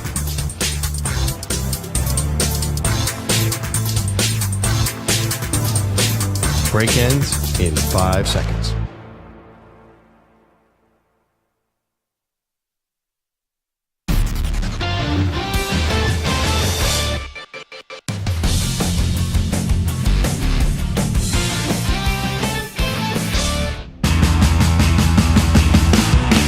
Zach's taking on the most polarizing issues in sports. Which side of the line of scrimmage will he end up on? Offside. Defense number 69. It's Onsides, Offsides with Zach Gelb on CBS Sports Radio. You can stream the NFL on Westwood One for free, sponsored by AutoZone all season long. You can listen to every Westwood One broadcast of the NFL live on the NFL app by asking Alexa to open Westwood One Sports, or on the Odyssey app. Get in the zone, AutoZone. AutoZone's free battery testing and charging is available for free at your local AutoZone. Get in the zone, AutoZone. Restrictions apply. All righty, Moist Mike, what do we got cooking today? All right, well, at the end of Lions-Bucks, Detroit took a knee multiple times with over 10 seconds left on the play clock. The Bucks were down one score, 8 points, still had one timeout, and could have forced the Lions to attempt a 49-yard field goal or punt with 36 seconds left. However, Todd Bowles chose not to call the timeout, and here was his reason why. About 3rd 12, off field, about 36 seconds left, taking a timeout. I just wanted to ask why there has to be to take that timeout and maybe try and get a field goal. They already had a field goal and lined up, and there would have been about 12 seconds left on the clock to end the ball game. We weren't going to come back from that. No sense of prolonging the obvious. Now, I don't know where he's getting his math from, but they would have called timeout with 36, at most 35 seconds left. A field goal attempt would have taken, 7 seconds off the clock, so they still have 20-something seconds. Or a punt is another 5 seconds. And what happens if you miss the kick? Yeah. You could have a guy back there and try to do a kick six play, and then you got to go get the 2-point conversion. Or a block. Or if they miss the kick, you get the ball at the 40-yard line with 25 seconds left. Yeah, because right? it's like and a you got to drive 50-something the ball yarder. 60 yards. Yeah. Right? And that's very doable. So anyway. I will say I give Samter credit because once the interception happened, earlier in the week, I laid a good amount of money on the Detroit Lions minus 6 points. And I was just going nuts. I'm like, interception, game over. They only got one timeout. Who cares? I was just running around my friend's apartment and stuffing my face with some chips and some salsa and some cookies and some sandwiches and things like that. And then Samter is texting us incensed over not taking that timeout. And I went back and I watched it. You're 100% right. Should have taken the timeout. Just give your team a chance, even if it's unlikely. It's the playoffs. Playoffs. Now, former Chiefs offensive lineman Mitchell Schwartz said that the reason why they didn't call the timeout was because, and the reason why the Lions were kneeling early was because it was obvious that the Bucs were conceding it, and had they all done things the proper way, the timeout wouldn't have mattered anyway. But it didn't matter. 36 seconds left. No matter what the Lions may or may not have thought, call the timeout and see what happens. Anyway, onside, offside. Bulls not calling the timeout was more inexcusable than the Lions kneeling too early in the clock. And they did kneel the ball way too early. It was like 15, 16 seconds left in the play all clock. All 3 times. I would still say it's Bulls, and I would go on sides, and here's why. Because of what he said afterwards. Like, sometimes people just have bad clock management. It's inexcusable. It can't happen. But I think Dan Campbell realized that since they weren't even really trying and they didn't call the timeout the first time, that they weren't going to call it ever. It was like, okay, just take the knee and then boom, the game's over. It doesn't matter.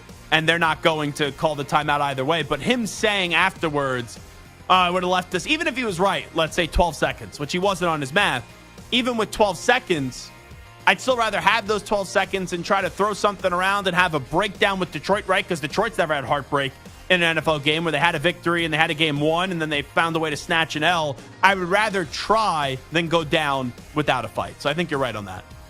Now we saw another example of the worst rule in football as the Chiefs' Mecole Hardman fumbled the ball out of bounds into the end zone, leading to the Bills taking over at their own 20.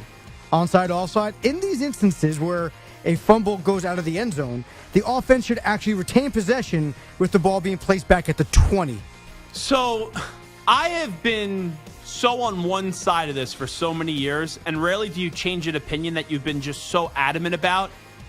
I'm okay with what you just suggested, that the offense still gets to keep the ball, but they then get it at the 20 because, right, you fumble the ball out of bounds at the 1, then, okay, you get the ball back at the 1, but if you fumble it out of the end zone, then it's okay, you lose the ball altogether. But I've never thought about it this way, and this is what made me change my opinion. I'll actually go offside on this, after being someone that's always believed the team should get the ball back. There's so many rules now. Every rule is centered around offense, offense, offense, offense. Protect the football. Every player is coached. Do not stretch out and do not put the ball at risk unless you know for sure you're getting that ball to break the plane.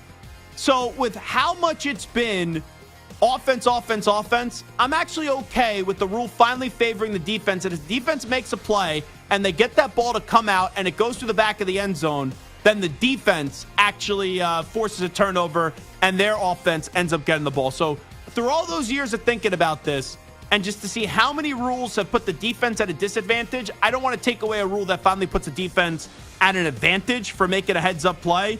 So when you say to me in these instances, the offense should retain possession with the ball being placed at the 20, I will go offside, actually, and I'll win one for the defense and give a W to the defense. Offside. Now, early in the game, Josh Allen scrambled and threw a lateral to Ty Johnson after crossing the line of scrimmage. However, replay showed Allen's throw may have actually been an illegal forward pass. So onside, offside, that throw was actually a forward pass. So we don't know what a catch is. We don't know how pass interference will be called. And there's a bunch of other things that we don't know about the NFL. This is one of them yesterday. And maybe I'm in the minority here because I see a lot of people right away were saying, oh, that's an illegal forward pass. I thought he threw the ball behind him. I didn't have an issue with that. And I saw the announcers were obsessing over it. And, you know, maybe they know more than me and maybe they were right and I was wrong. But when I watched that and I saw that, at first you're like, ooh, that looks funky. But then when they slowed it down, I thought that was legal.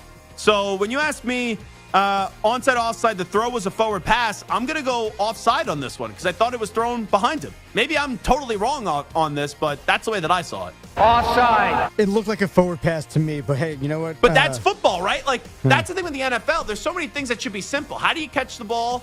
what's a pass interference? How do you throw the ball? You watch that with all your years of watching football. You say it's a forward pass. I look at it and I say I thought he threw the ball behind him. I thought it was a lateral. I did. Now, as the Chiefs sealed their win, Travis Kelce kissed Buffalo fans goodbye as the crowd pelted Patrick Mahomes and Chiefs players with snowballs all along the sideline. Onside, offside, you are actually okay with fans throwing snowballs at players. Why do you think I'd be okay with this? Because they're snowballs. It's fun. That could hurt. You know what? Let me go pelt you with snowballs and see if you're okay. Walking okay. Listen, I used to throw snowballs at my brothers all the time in the schoolyard and with my friends. Like, it was a fun activity. That's what you do. You throw snowballs That's how I know at you your don't friends. have a strong arm there, Santa. You have a noodle arm. That's what they say. Noodle arm Santa. You didn't throw snowballs with your friends? Was that not like the fun thing to do in the Yes. snow? Yeah, build snowmen and throw snowballs. That's what you do. And that was with your friends. These are some drunk dopes at a game throwing snowballs at guys players. wearing helmets and pads. And it's snow. After the game, they don't always have their helmets on. It's just dumb. It's stupid to do. I'm surprised that you would actually defend this jackassery. So you're okay. Let's say that was you running to the sideline to go kiss your family, and I'm pelting you, some drunk slob in the stands pelting you with snowballs. You're going to be okay with that? Yeah, snowballs are fun. That's better than throwing batteries or like full beer cans or something, or like water bottles. Just stop. That's ridiculous. Offside. Offside. Now, after the Lions win, the NFL retweeted a fan sign commemorating this famous Dan Campbell speech. We're going to kick you in the teeth. All right. And when you punch us back, we're going to smile at you. And when you knock us down, we're going to get up. And on the way up, we're going to bite a kneecap off. All right. And we're going to stand up. And then it's going to take 2 more shots to knock us down. All right. And on the way up, we're going to take your other kneecap and we're going to get up. And then it's going to take 3 shots to get us down. And when we do, we're going to take another hunk out of you. Before long, we're going to be the last one standing. All right. That's going to be the mentality. Now, the word kneecaps appeared next to the 2 teams that the Lions previously beat, the Vikings and the Rams, though Justin Jefferson called the image insensitive because TJ Hawkinson and Tyler Higbee suffered ACL injuries in those games. So onside, offside, the sign was insensitive. I saw that sign, and right away, I took it as the NFL was playing into the bite off the kneecaps. I don't think that was a sign that was intended to say, okay, let's take out, like, literally root for injuries and things along those lines. I thought it was in fun of the Campbell sign, but everyone's going to get offended at something these days. But I personally did not think the sign was insensitive, so I'm going to go offside on that one. Offside. It says kneecap Vikings, other kneecap Rams, hunk out of them, last one standing. That's clearly just a checklist and just crossing off teams in order to go get to the Super Bowl. Now, I just want to double check one thing to just make sure that I'm correct on this. Well, the only thing that's weird about that, it was, you had the Rams, and then what was their last game? It was Minnesota. Okay, so that's in order. It's not like they just put a random game where someone got hurt. You could argue then, why did you have the Vikings and the Rams? But that's when, right, the Vikings game. What, did they clinch the division that day? Oh no, that's when they got the 3 seed locked up the seeding last game of the season. Yeah, I got no problem with that. I think people are just trying to make an issue of something that's not an issue. Now, the Commanders' job is open, and new reports say that current offensive coordinator Eric Bieniemy, who's famously been passed over for many head coaching jobs, is potentially a lead candidate. Onside, offside, if they can't land Harbaugh or Belichick, the Commanders should hire Bieniemy. No, And I want Bieniemy to get a job, but I think when you're already in that building and there was a problem in that building, you're trying to bring in a new era, and I know Bieniemy was brought in for only 1 year. I think you just start fresh over, and that's what they're doing with Peters, and they're bringing in people from outside the organization. It's ultimately going to be Johnson, the offensive coordinator of the Lions. I'd be stunned if he doesn't get the job. I don't think they're going to get Harbaugh. I don't think they're going to get Belichick. It doesn't seem like they have any interest in those two. So you say that if they can't land Harbaugh or Belichick, the Commanders should hire Bieniemy. I would go offside. Offside. Now, speaking of the Commanders, recently fired coach Ron Rivera apparently is interviewing with the Eagles to possibly fill their vacant defensive coordinator position. Onside, offside, the Eagles should hire Ron Rivera as their new DC. So here's what I know. So I hear that the Eagles are in from reports, right, on Frank Reich. And then they're also now in or interested in Ron Rivera. Are they basically just setting up to have 2 potential interim coach candidates if Nick Sirianni gets off to a good start? I was not impressed with the Commanders. I thought their defense the last few years, and I know it was being run not by Ron Rivera, as you had a DC that was in place. But I was kind of, Jack Del Rio I was kind of very disappointed with that defense. I think there's better options out there. I can understand bringing a veteran voice, but if you're going to bring in a veteran voice like Frank Reich, I don't think you need Ron Rivera. So the Eagles should hire Rivera as their new DC. I'll go offside on that one. Offside.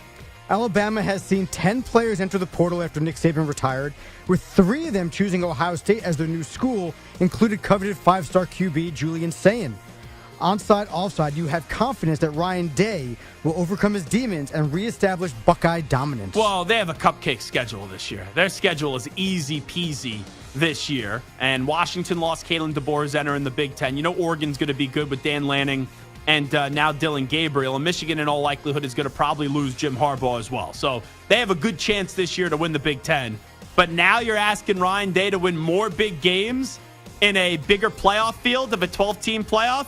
They'll find a way to be really good and look like a great team in the regular season, but then come the big games when they matter the most, Ryan Day will choke because he's a fake tough guy, and I hated what he did in his celebration in that win over Notre Dame when he was lucky to win that game. So I don't have confidence that Crying Ryan will end up overcoming his demons and reestablish the Buckeyes' dominance, because until he wins a championship, he's just coming up short with what Michigan's done to him the last 3 years. So I will go offside. Offside. I'm going to have confidence in Ryan Day, please. Please. Please. Now, after Ohio State's women's basketball team upset Caitlin Clark in Iowa. Those disgusting Buckeye fans, by the way. This was grotesque. I know. The fan was like staring at her phone. Fans rushed the court, and one Buckeye fan, staring at her phone, slammed right into superstar Clark, knocking her to the ground and requiring her to need help exiting the floor. Clark luckily ended up not being injured.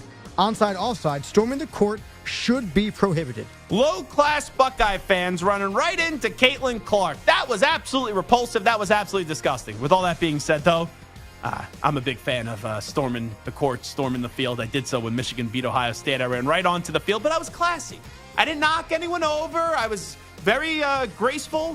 When I was drunk, I slowly tiptoed my way onto the field, and I just ran and had a good time. I didn't knock anybody over. I didn't knock any opposing players over. So I'm not going to sit here, though, and say that court storming or storming the field should be prohibited. I go offside.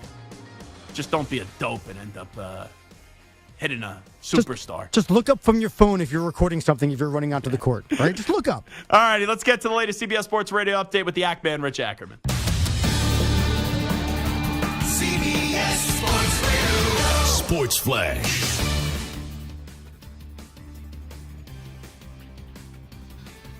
Helps if you turn the mic on. That always is a good thing.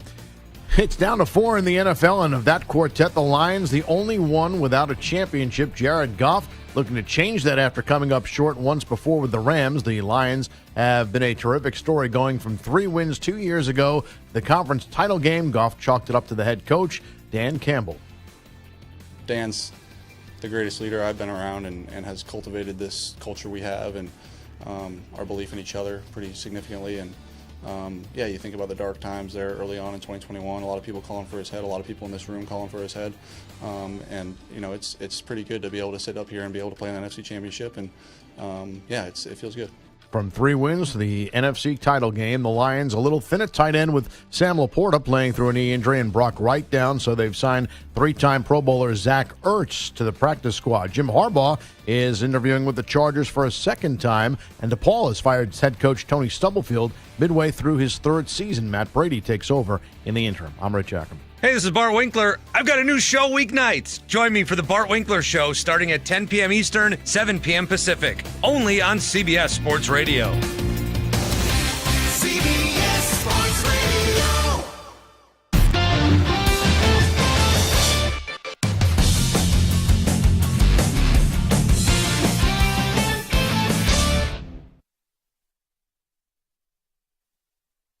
You're in a 5-minute break.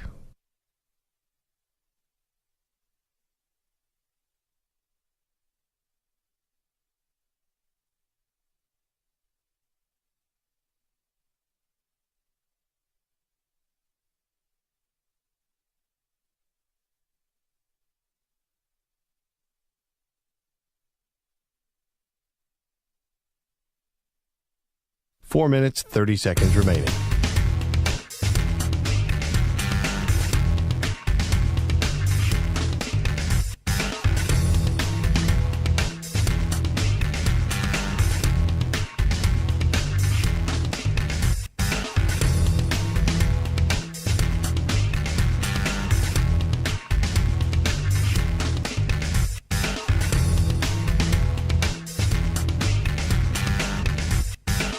4 minutes remaining.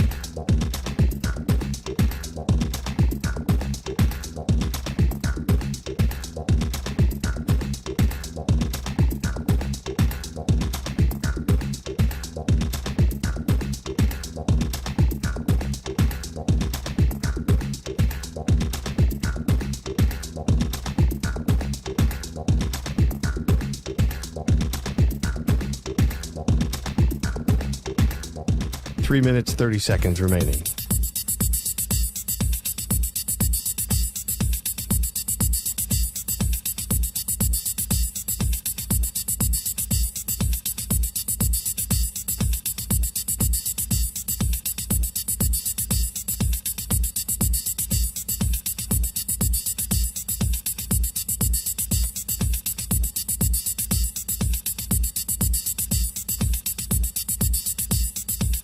Three minutes remaining.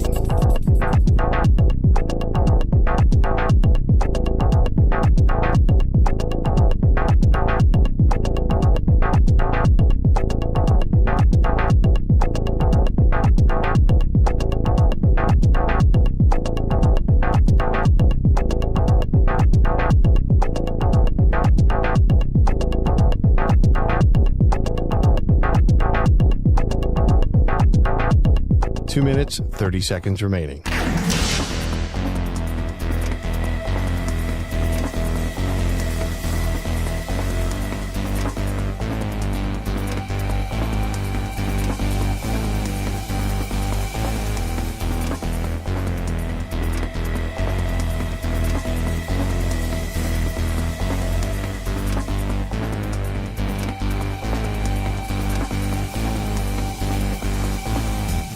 Two minutes remaining.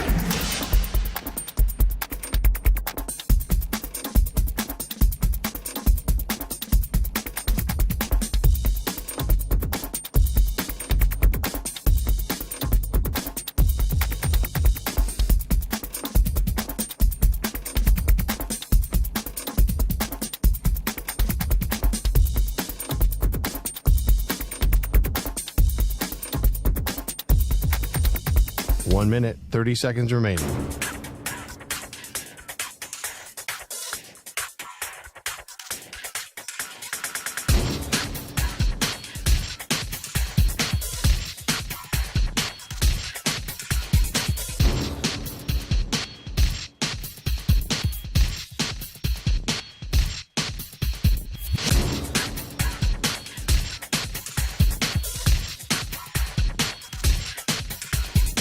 One minute remaining.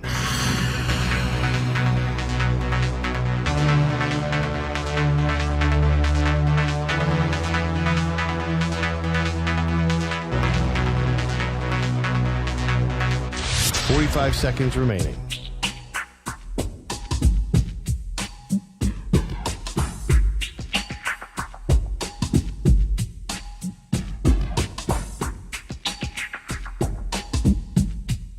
Thirty seconds remaining.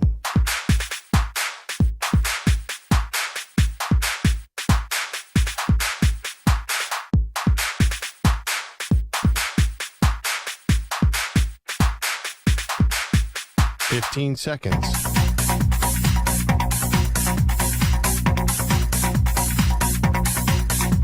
Break ends in 5 seconds.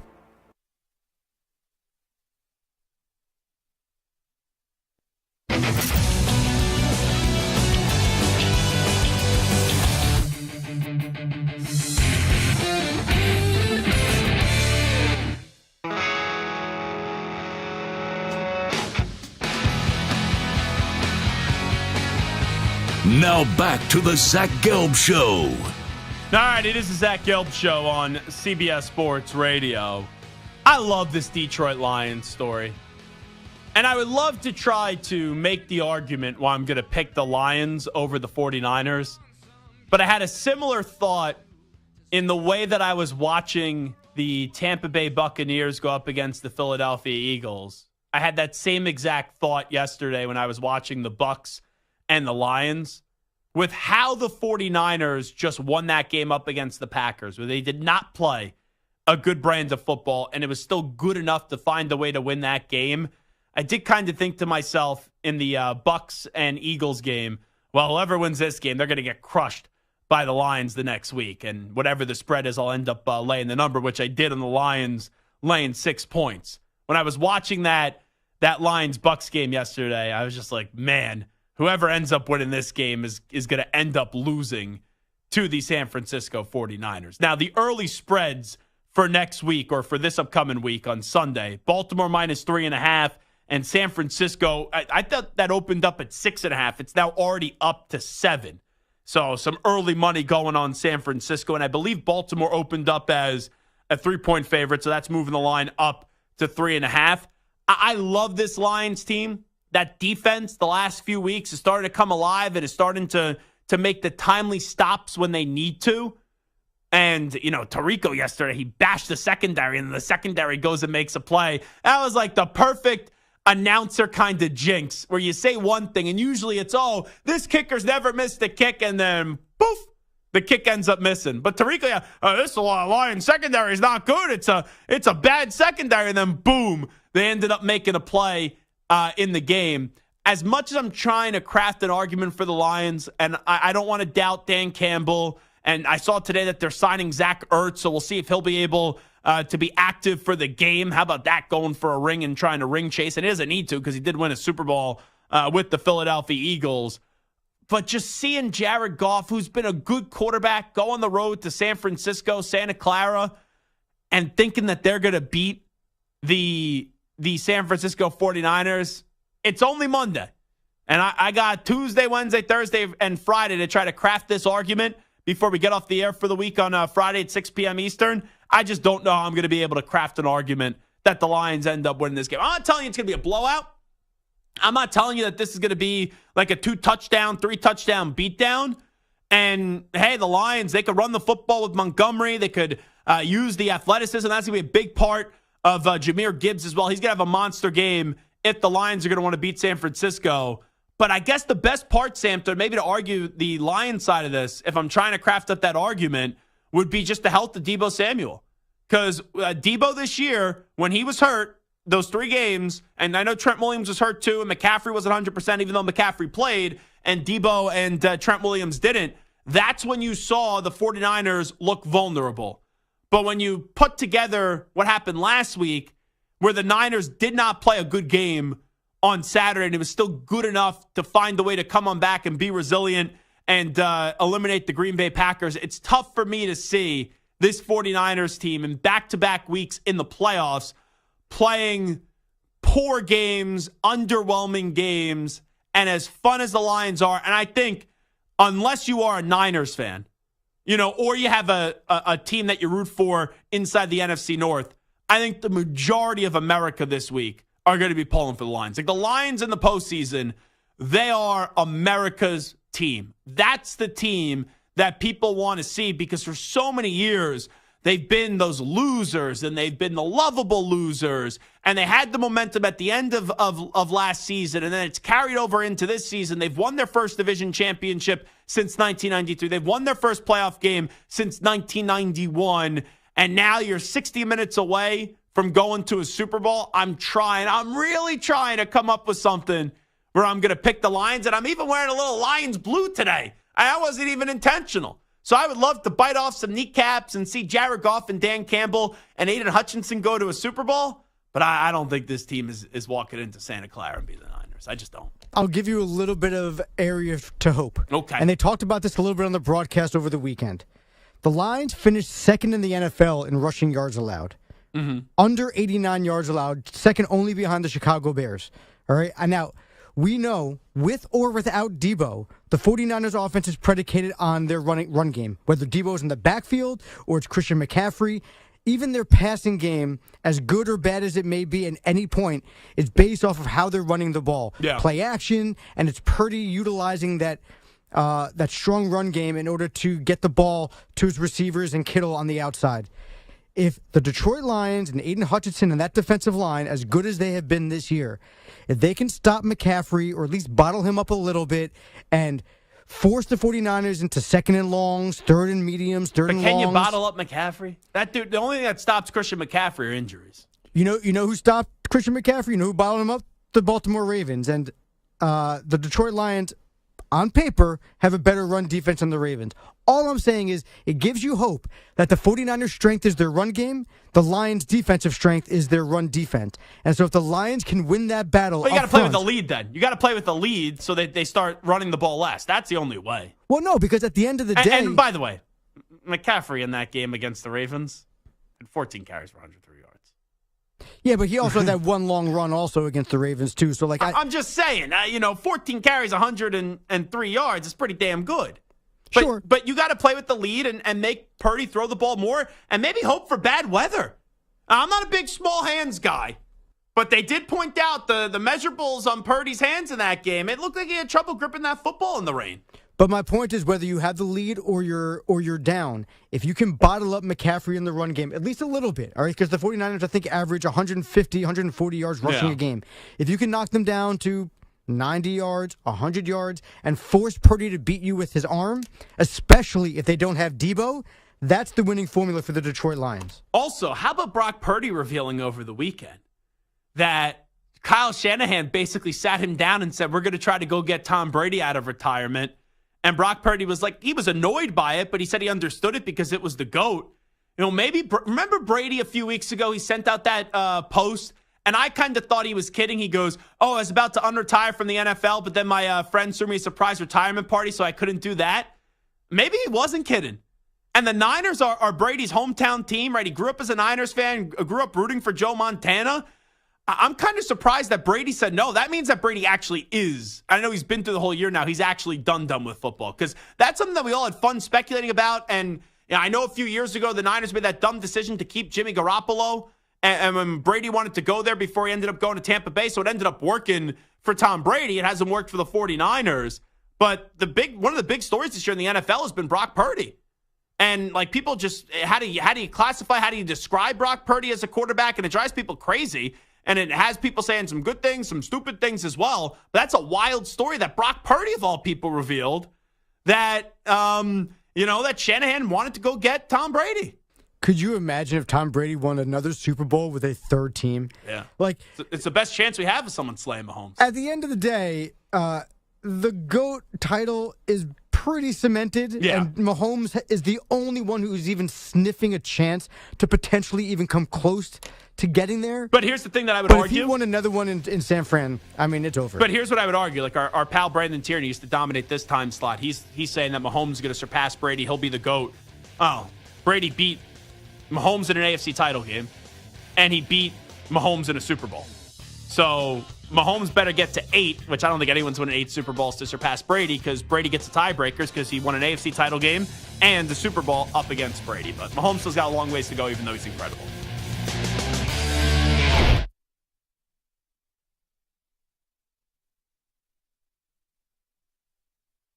You're in a 5-minute break.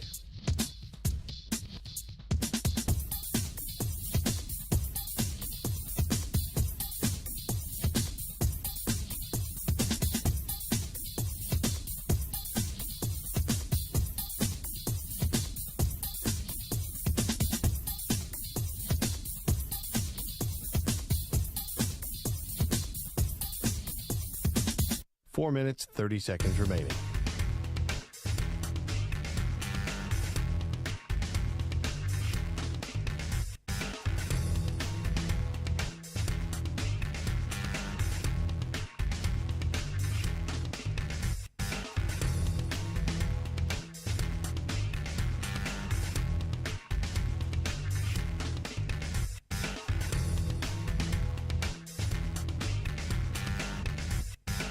Four minutes remaining.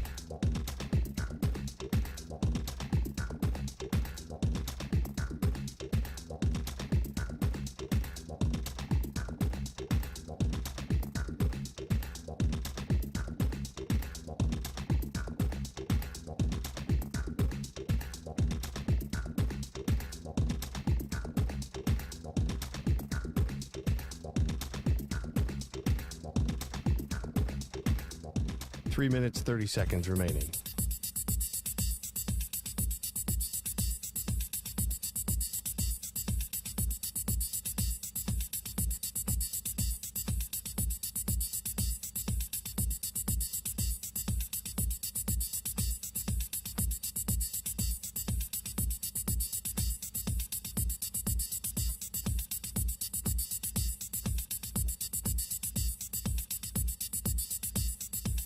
3 minutes remaining.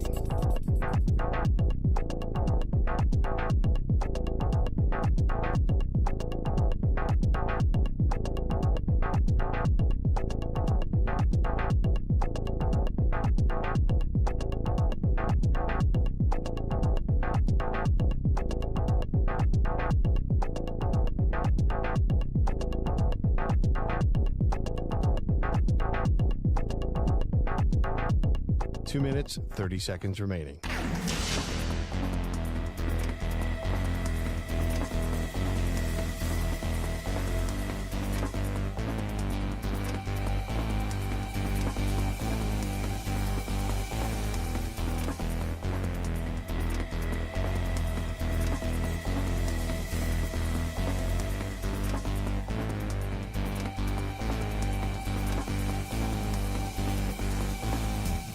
Two minutes remaining.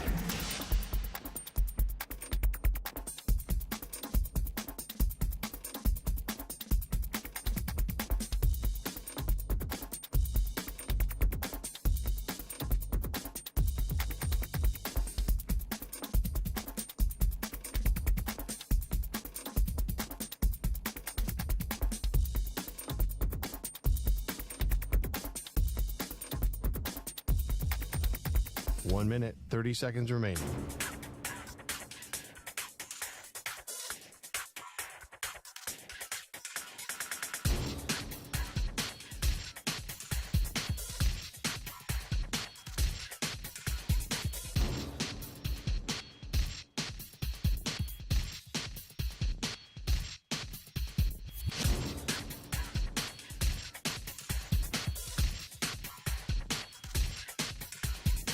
One minute remaining.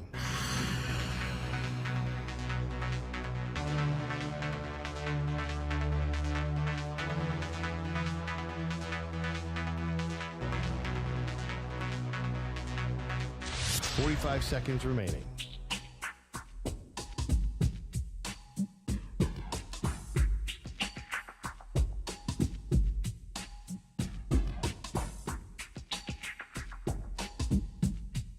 Thirty seconds remaining.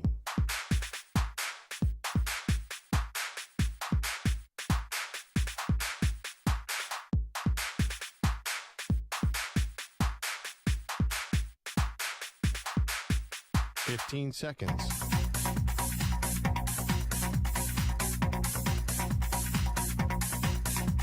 Break ends in 5 seconds.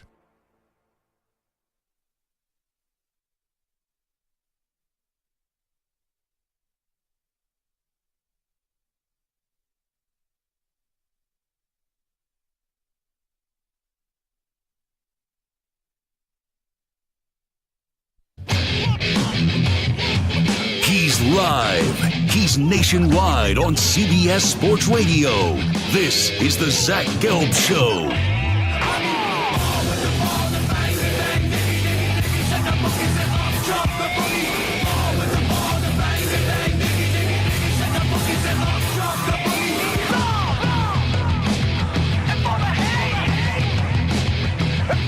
Here's your host, Zach Gelb.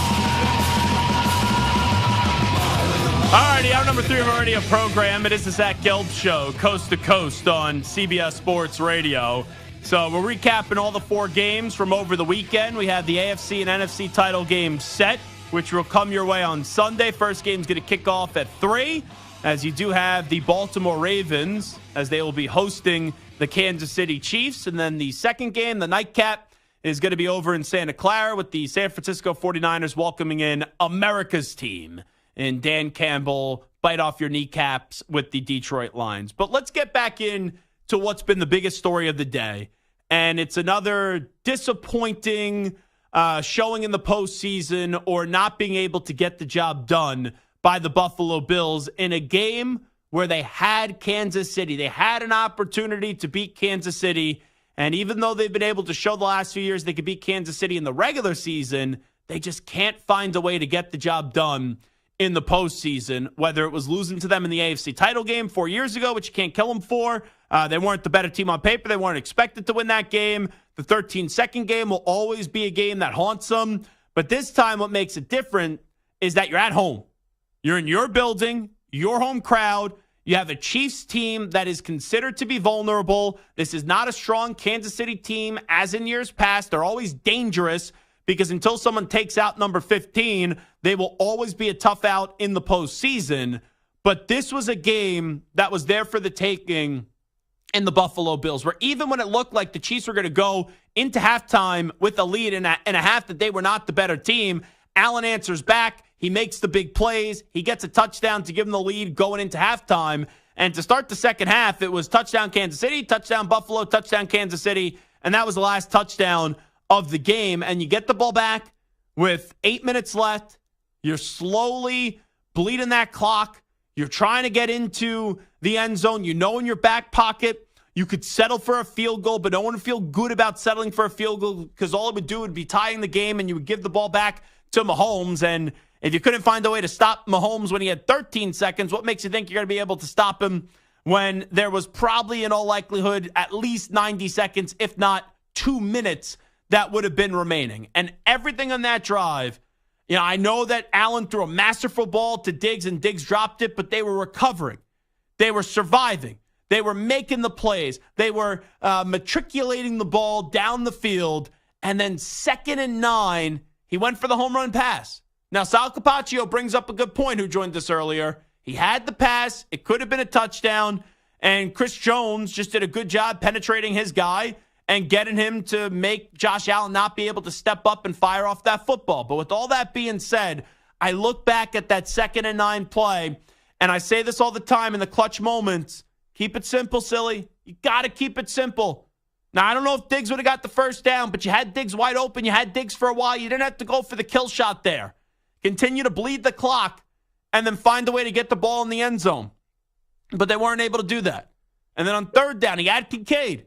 I don't know if Dalton Kincaid would have got the first down, but it could have been a play where he eventually got the yak and got the first down. Then you trot out Tyler Bass there, who's been struggling, and we all know how it ended. Wide right, 44-yard missed field goal, wide right again, where you have a new kicker, right? All those years go by, and it's wide right again for the Buffalo Bills. So I think now, right, you live in a world where a team loses, and it's like, okay, who we calling up the radio? Who are we watching on TV that's going to tell us someone's going to get fired? And sometimes those conversations are fair, and sometimes it happens. Sometimes those conversations are unfair, but something still does happen. Like last week on Monday and Tuesday, we sat here and we said, Mike McCarthy's got to go and Nick Sirianni's got to go. Mike McCarthy didn't get fired. Now he's going to be a lame duck coach this year. He's coaching without a contract extension, so he's on the final year of his deal. And it looks like Nick Sirianni's going to be brought back as the Eagles coach with the press conference that we're waiting on Wednesday with Howie Roseman and Nick Sirianni. But today, I think there's two questions or two topics that get brought up from the Bills game. One, I think, is just unfair, and the other, I think, is very fair. And it's fair to ask it. The unfair part is Josh Allen. And I said this earlier, I'll say it again. You could criticize Josh Allen. Josh Allen was the best player on the field yesterday for the Buffalo Bills. Josh Allen was the only reason why the Bills were in the game. Josh Allen has to find a way to get the ball in the end zone at the end of the game. But I'm not going to sit here and say that Josh Allen stinks and Josh Allen is overrated. Everyone knows that he's still a top 5 quarterback in the sport. And as I said this earlier, I'll say it again. Entering next year, the lowest you could rate him, if you're being fair about this, and I'm fair about this, is the 4th best quarterback in the sport. That's the absolute lowest that you could rate Josh Allen. So push aside the Josh Allen part of it, and now let's get to the Sean McDermott conversation. I thought very early on this year, Sean McDermott was in danger of losing his job. And then you had those disgraceful comments come to light on the analogy that he used with 9/11, and you heard me just lose my mind about it. This team, though, was 6-6, and this team looked like they were heading to missing the playoffs. They found a way to make the playoffs. So you know how I said to you earlier with the Green Bay Packers, how you have to separate how you view that game up against the Niners, where they could have won and they should have won, compared to how you look at the totality of the conversation. With the Bills, though, it was Or with the Packers, it was no expectations, then having expectations. With the Bills, it was having expectations to not having expectations, then to buying back into this team before the playoffs did commence. So when I look at Buffalo, I do think you could realize and acknowledge that the Bills made changes down the stretch and they played better football. But still, I don't understand how you walk away from this Bills season and say it's anything other than being a failure of a season. Because a few years ago, they built a foundation. A few years ago, they got to an AFC title game, and then the following year, they got to the divisional round against Kansas City again, and you had the 13-second choke job. Since then, the Bills have not played to the level that they're capable of when it matters the most. Last year in the playoffs, you had Mike McDaniel allegedly hitting a vape pen on the sideline, and you barely beat him in your own building when Skylar Thompson and the Dolphins had him at quarterback, and they were down to their third-string quarterback. The following week, the Bengals went into your home, they ate your food, they drank your beer, and they slept with your wife. That's what they did, the Bengals last year, to the Buffalo Bills. And then this past offseason for Buffalo, it was chaotic because something happened with Josh Allen and Stephon Diggs and Sean McDermott, and we were told that it was a big deal, and then once the blow-up happened, we were told it wasn't a big deal, and it was all the media's fault. And I get it, Stephon Diggs is 30 years old right now. You look at his numbers statistically, it's like, okay, he had good numbers, but as Bill Belichick would say, stats are for losers. Because Stephon Diggs hasn't had a 100-yard receiving game since week 6, hasn't had a touchdown since week 12. And in the big moment yesterday, Stephon Diggs dropped the ball that he should have caught, which was a great throw by Allen, and then Allen didn't throw the ball to Diggs late in the game. So something's off between those two, and I do believe that Stephon Diggs is in the start of his decline, and I'll be curious if maybe the Bills, and I know there's a contract and finances that are tough to move around, but will they try to move off of Stephon Diggs this year and try to bring in somebody else? Because the Bills need a little bit more firepower on the offensive side of the ball. Like, you got Allen, you got James Cook, you got Dalton Kincaid. It's like you need maybe it's time to move on from Diggs and get a number one wide receiver. Because I don't think Diggs is playing elite football for the foreseeable future. Heck, he wasn't elite this year. And I'm not saying Diggs is a bad teammate, but there's always that thought because of the ominous cloud that's been hanging over this organization, fair or not, with the way that the season started. But now you look at Buffalo, and you can't say that this season was a success, even though at the end of the year, they found a way to put lipstick on a pig. But you put lipstick on a pig, guess what? It's still a pig down to its roots. And for Buffalo, you know you're not moving on from the quarterback when you have a top 5 quarterback in the sport who's young. But I look at Sean McDermott, who's been a good coach in this league. And Buffalo didn't make the playoffs for nearly 20 years, and all this guy does is win the AFC East and make the postseason. But you've been stuck on this window of going from the AFC title game to then 3 straight years losing in the divisional round. And I believe that this is a question of what will happen and what should happen. What will happen is Sean McDermott's going to be brought back as the Buffalo Bills head coach. But what should happen is the Bills should move on from Sean McDermott. And sometimes the guy that tears down your house and builds it back up isn't the guy that ends up putting the roof on top of the house. And I think that Sean McDermott has done everything that he has in his power and everything that he could in Buffalo. And this is one of those off seasons where sometimes you say fire a coach and you go, hold on, who's the coach that's better? Who's the coach that you're going to bring in? And it's humana. You don't have an answer. Don't do what Dallas did. Don't do what Philadelphia did and say, we'll just keep it status quo and hope that Nick Sirianni or Mike McCarthy find a way to get the job done.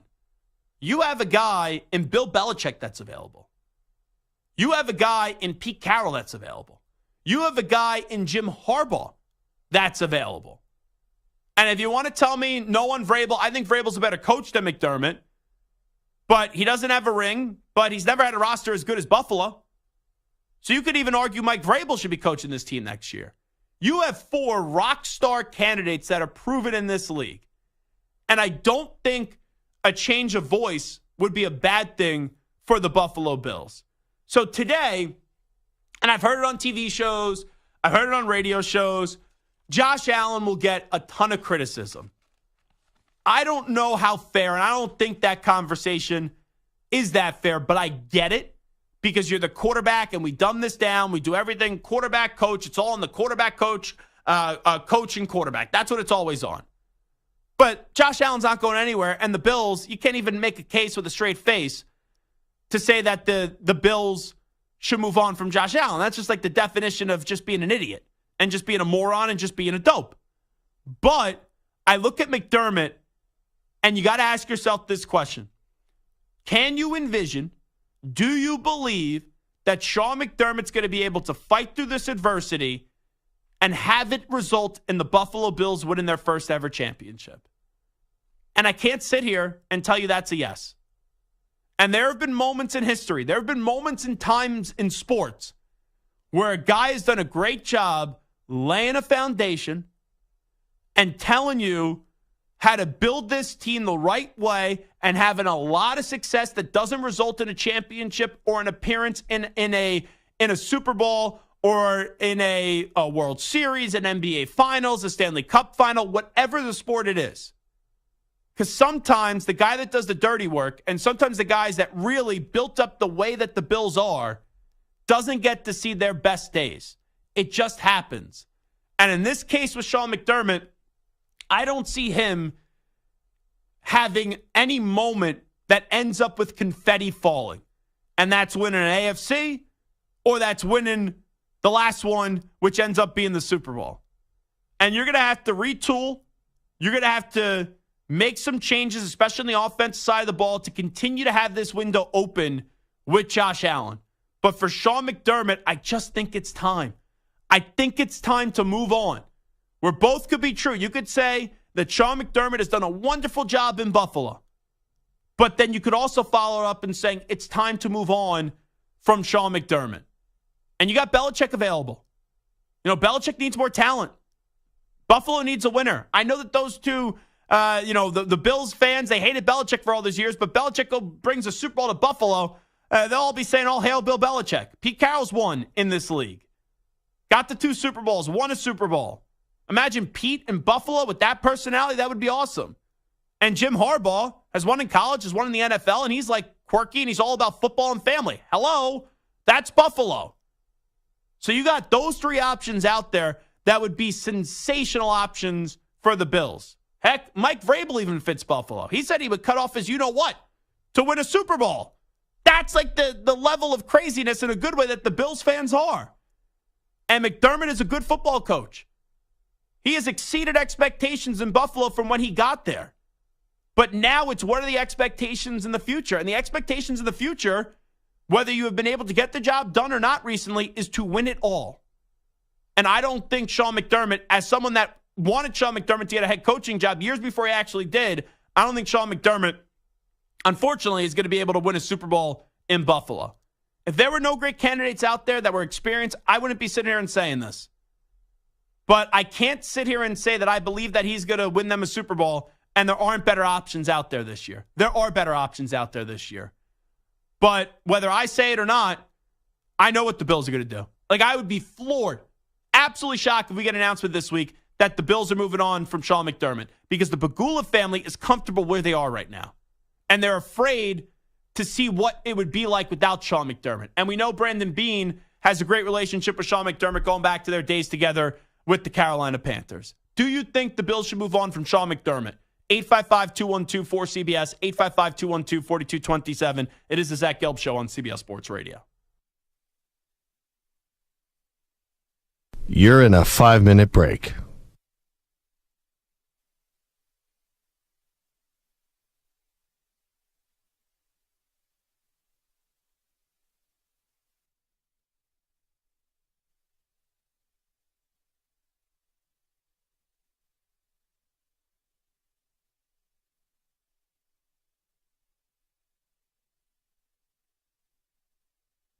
Four minutes, 30 seconds remaining.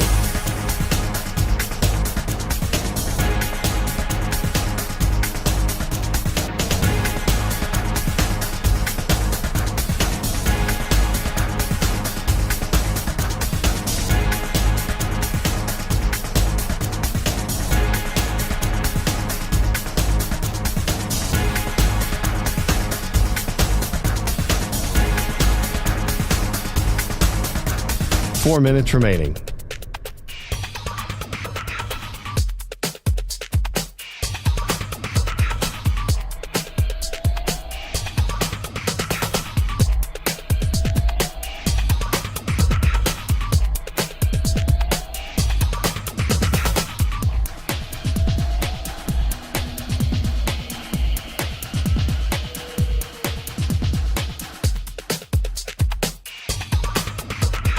Three minutes, 30 seconds remaining.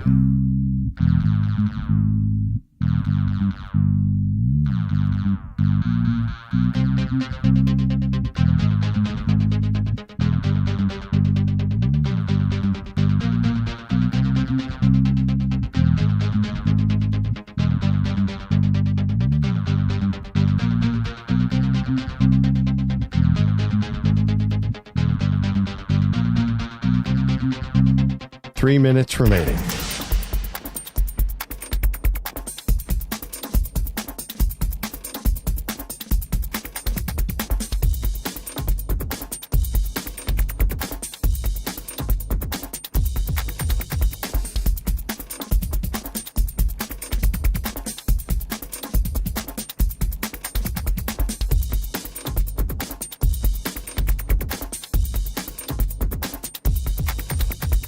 Two minutes, 30 seconds remaining.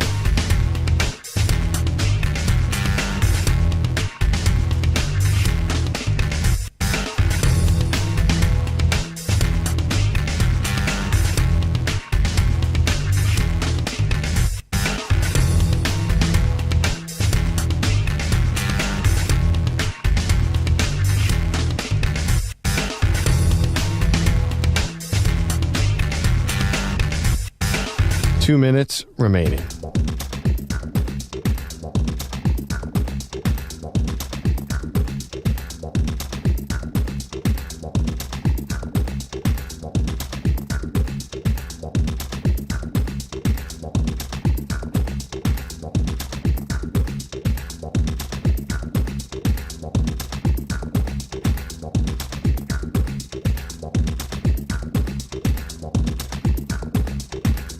One minute, 30 seconds remaining.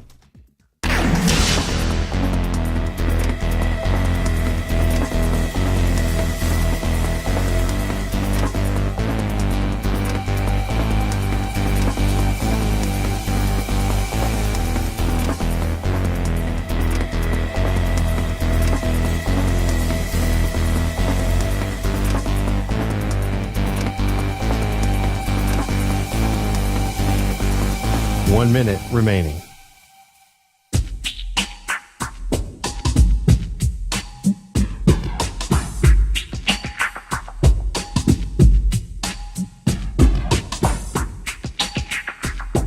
.45 seconds remaining.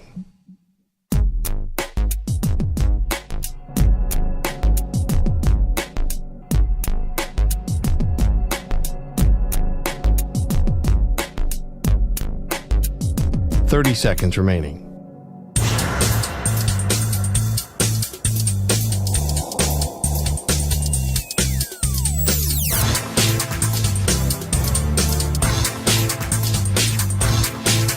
.15 seconds.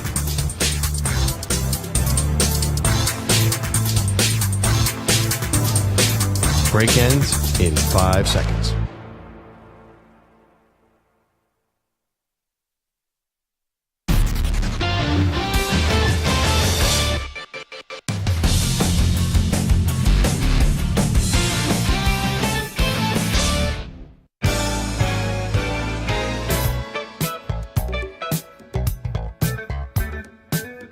The Zach Gelb Show is on the air across the nation on CBS Sports Radio. The drama Dallas choking Cowboys, welcome back. I missed you. I would not be lambasting the Dallas Cowboys today. I would not be chastising the Cowboys if they would have just had a pulse in the game. But that body was dead early in that contest. And then you had to sit at your funeral, and it was a slow, long eulogy and a slow, long funeral the entire day. Here's Zach Gelb. All righty, Zach Gelb Show, CBS Sports Radio. We'll get to a news brief in just a second, coming off what was a very busy divisional round weekend in the National Football League. But first up, 855-212-4CBS, 855-212-4227. Dave in Miami wants to get in on the Sean McDermott conversation. Dave, what's happening? What's going on, Zach? Doing great. What do you got? I wanted to talk about the coaching situation. I think he should go because just remember Marv Levy. That's all I got for you. Thanks. No, Marv Levy at least got to the Super Bowls, right? And they just couldn't find a way to get the job done. And Marv Levy is a Hall of Fame coach. So I don't really see the aha moment there with Sean McDermott. It would be one thing if you kept on getting to the Super Bowl and losing, but the Bills can't even find the way to get to the Super Bowl. And they have now regressed from being a AFC championship team, a team that got to the AFC championship game. You know, they didn't raise a banner like the Colts did all those years ago. You know, participants in the AFC championship game, AFC finalists. But since then, they've been in division round 3 straight years. And it was embarrassing performance up against the Chiefs where they couldn't get the job done in a game they should have won. And since then, the team just has never recovered. So I don't think you say, oh, well, because the Bills lost 4 straight Super Bowls in a row, and you saw what happened there with Marv Levy, that it's going to repeat itself. The Bills would love to get to a Super Bowl. The Bills would love to get to the final game of the season. But they haven't been able to get over that hump. In the last 3 years, they haven't been able to get out of the divisional round. So I don't think you use Marv Levy to make your argument for Sean McDermott. I think you use just the facts that Sean McDermott has probably done all that he could in Buffalo. And sometimes a voice gets stale. Sometimes a voice gets old. And when a guy's had this much success into Buffalo standards, you need to do something else to get the success in everybody else's standards, which is win a Super Bowl. Because when you have a top 5 quarterback, and that's without a doubt, Allen is a top 5 quarterback in the sport. When you have a top 5 quarterback, you got to find a way in that window to get the job done. Heck, Peyton Manning came up short for a while, then got the job done. You know, Big Ben, you know, he won a Super Bowl early in his career. Rodgers won 1. You know, Eli Manning I don't know if he was never a top 5 quarterback in the sport, but he's won 2 Super Bowls. Right? We know what Brady ended up doing. It's like Drew Brees won a Super Bowl. Like, we've had top 5 quarterbacks, a lot of them in the last 20 years. Brady, Manning, Rodgers, Brees, right? You know, obviously Mahomes now. And Allen is one of those guys where each and every year the Bills know they go into the season with a top 5 quarterback. They know that as long as he's healthy, as long as 17's healthy, they go into a season with a top 5 quarterback. And that defense let them down 3 years ago. The coach also let them down 3 years ago, not doing a squib kick. The last 2 years, Allen showed up yesterday until the end. It's a problem. But that defense was decimated with injuries. I do believe McDermott will be back because they'll go back and they'll say, hey, you know, his team was about to sink. It was 6-6, and he found a way to get us back moving in the right direction. I think the Bills are operating out of fear. The Bills are operating in fear of the unknown on why they won't get rid of McDermott. But here's the thing. The unknown is not really that much unknown. It's because you've been comfortable where the Bills have been at with McDermott. At least they're in the conversation. There are better options out there.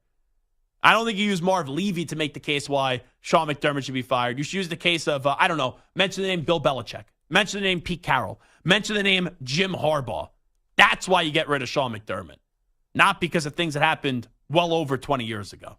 Let's update you on the biggest stories of the world of sports with some audio. Here comes the news brief.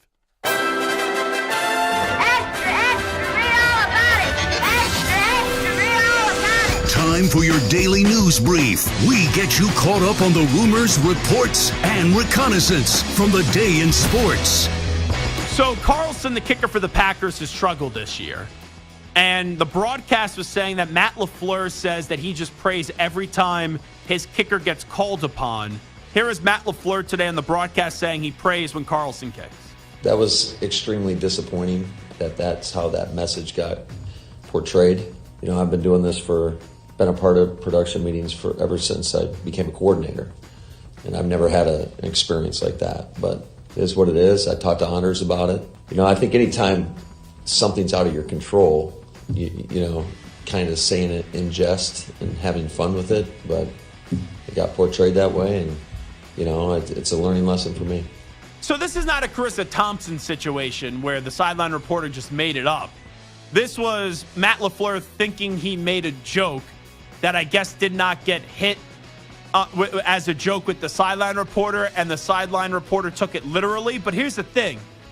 I don't think as an NFL head coach, you make a joke or you say something in jest and leave that up for someone to interpret if it's a joke or not. Because, also, Samter, and you've been around this a long time doing this stuff, there's been issues with the kicker. So let's say in the production meeting, Matt LaFleur's laughing and he goes, I just hope that, he, and prays that he ends up making the kicks.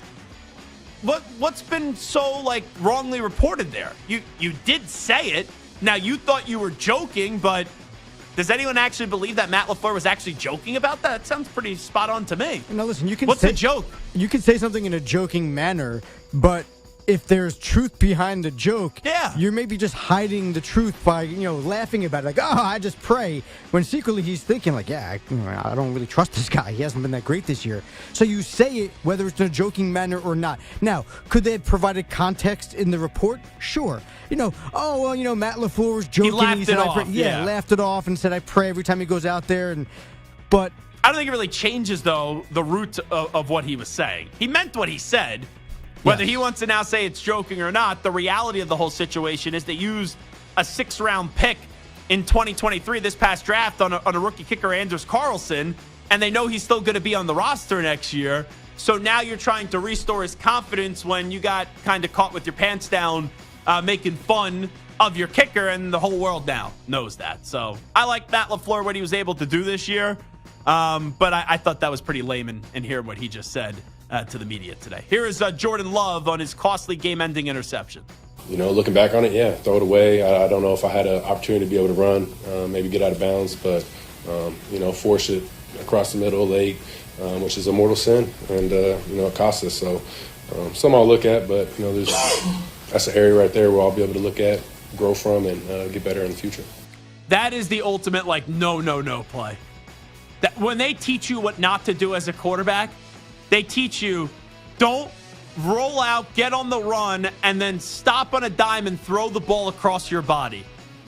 That is the definition of just a dumb play, QB 101, what not to do when you are a quarterback. With all that being said, though, Jordan Love is basically a rookie.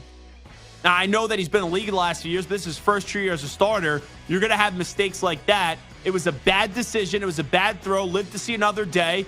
Get the ball in field goal range to go get Carlson with a chance for redemption and get the game into overtime. Sometimes the best throws that you make are the ones that you just throw away. That's sometimes your best throws. And in that spot, you got to throw the ball away, live to see another day, and try to get that ball into field goal range. Love had an incredible season. Love was really good down the stretch. He showed that he can be the franchise guy for the Green Bay Packers.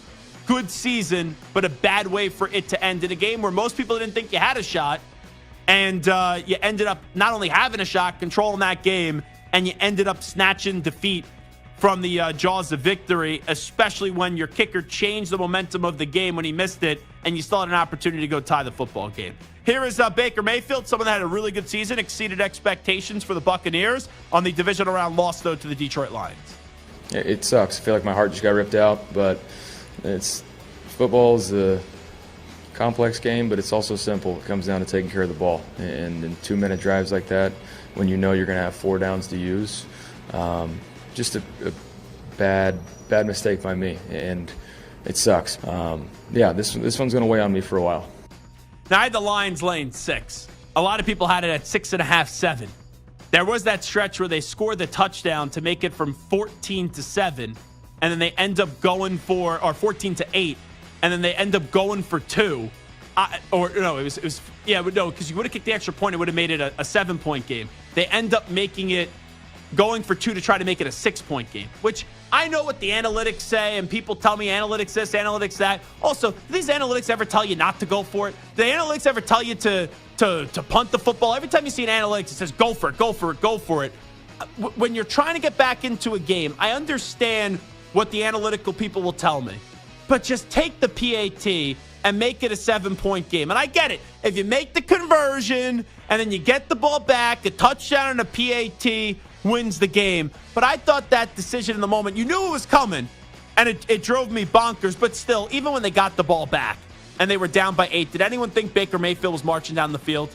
Like when Love was marching down the field late in that game, I thought, even with how great the Niners defense was, he was going to go get the field goal. No one thought Baker was coming through in that moment. And Baker played a good game. Canales did a good job with him this year. And Mike Evans should be brought back in Tampa Bay. We'll see if that happens. Here is Sean McDermott. This was maybe one of the all-time worst decisions I've ever seen. Like, it's not the worst decision, but it's one of those decisions that you always remember. Man, it was really ugly. And here's the thing. McDermott had an out from the TV broadcast because Tony Romo pointed it out right away on that fake punt. Oh, maybe Hamlin called an audible because the Chiefs only had 10 guys on the field. Maybe this is McDermott protecting his players, but McDermott said no. The plan from the start was to fake that punt, and he was just being aggressive in that moment.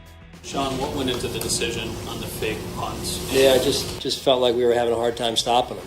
And they were up 3 at the time, I believe it was, and wanted to be aggressive. You know, you only get one chance, and so I wanted to be aggressive. Obviously, it didn't work, but it's a decision I made, and you live with it. Keeping the offense out for the sake of being aggressive, why, I guess, choose the special teams option instead of the offense? Yeah, just, again, hadn't done it. The element of surprise maybe a little bit there, you know. We felt good about the look going into the week. So I understand what you're saying about keeping Josh out there. It's just where we were on the field in relation to the element of surprise in that situation. Yeah, there's a difference in between being aggressive and then just being stupid. I agree with the reporter. And I said this in the moment. You're going to go for it in that spot. You only need 5 yards. You got to have Josh Allen on the field. I'd rather have Josh Allen on the field with 11 Chiefs defenders than running a fake punt with Damar Hamlin with only 10 Chiefs defenders. Which is a bad decision. With all that being said, though, they survived the fake punt because then that drive, Nicole Hardman fumbled the ball out of the end zone, and still the Bills couldn't capitalize even off that fumble. Here is Josh Allen losing to the Kansas City Chiefs again. Sucks. Losing sucks. Losing to them, losing to anybody at home sucks. Here, there, doesn't matter. Just losing sucks. I don't know what else to say. Yeah, I always get those post-game press conferences are bizarre when the player loses. I never loved the how do you feel question, though. Like, maybe you got to go, like, describe the emotions or something like that. But, hey, Josh, how do you feel? Yeah, this sucks. Losing to them sucks. Losing to anybody sucks. So I got no problem with the Josh Allen answer. And it's one of those things that, you got to speak to the media. I respect, guys that do speak to the media after tough losses. It's good to do that. I think it's healthy as well. But what else is he going to say in a moment like that? Here is Patrick Mahomes with Tracy Wolfson of CBS getting ready to face Lamar Jackson and the Ravens in the AFC title game. Your early thoughts of Lamar Jackson and the Baltimore Ravens. Yeah, there's no weakness there. It's going to take our best effort. Defense, offense, special teams, they do it all. It's always a great challenge, and that stadium's going to be rocking, so we're excited for the challenge. And the Ravens are better on offense. The Ravens are better on defense. All right? Like, they're a better football team.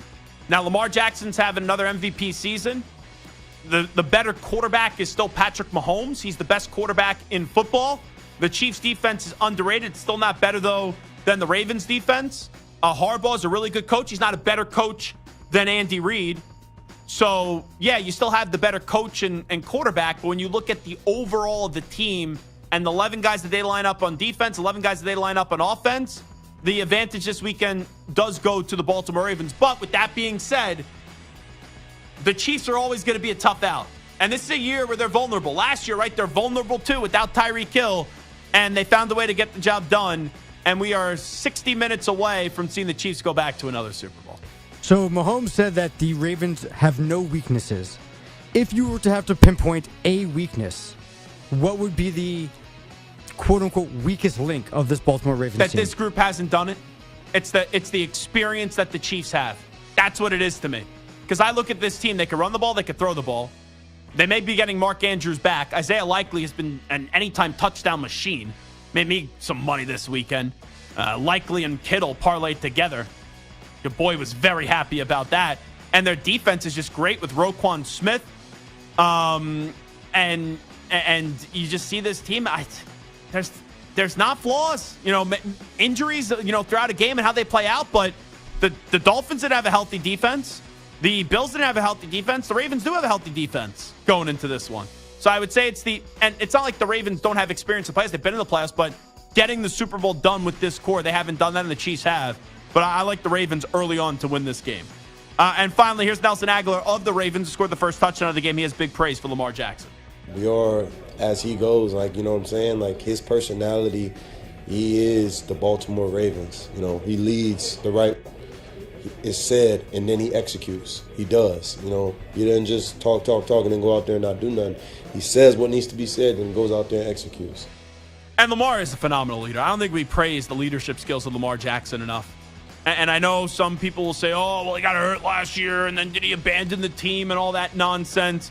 Listen to the way that the guys talk about Lamar Jackson. That tells me all I need to know about his leadership skills. They are outstanding. And that's never been a team, when Lamar's been there on offense, that they've had these weapons that you look at and you're like oohing and ahhing over. You know, they don't have a top 5 receiver. They don't have a top 10 receiver right now, and they're still finding their way to get the job done.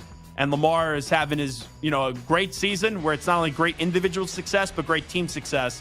And we've seen the way that they have not only beat teams this year, but just annihilated teams this year. But I can't wait for that game.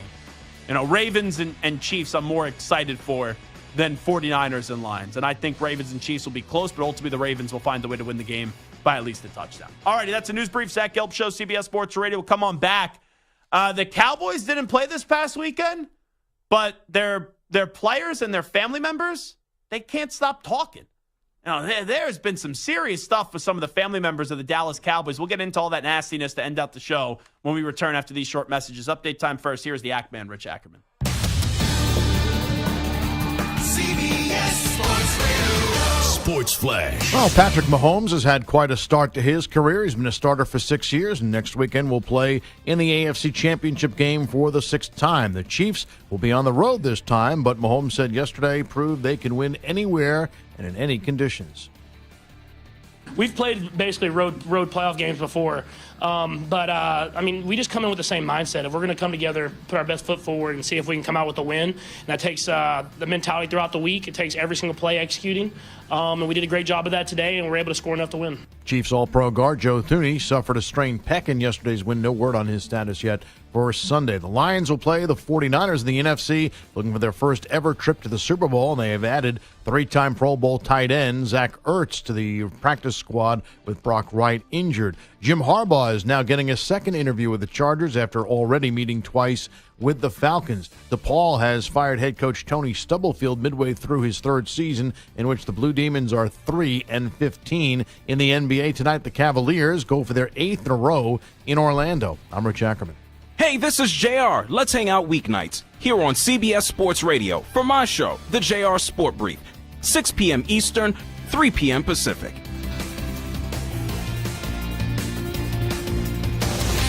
CBS Sports Radio.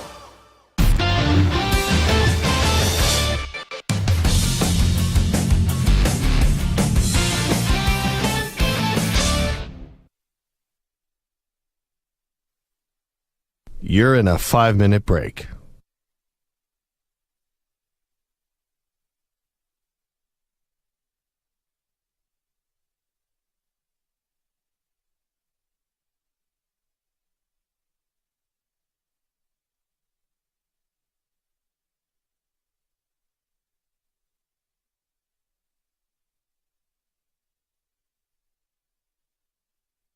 Four minutes, 30 seconds remaining.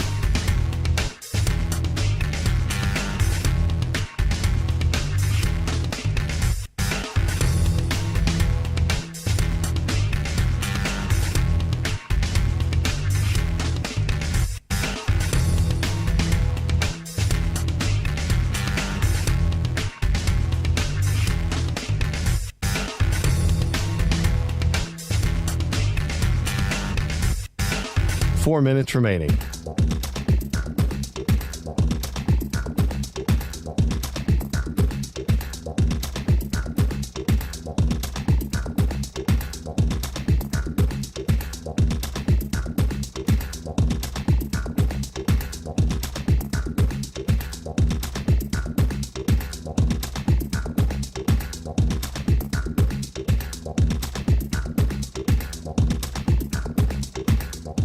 3 minutes, 30 seconds remaining.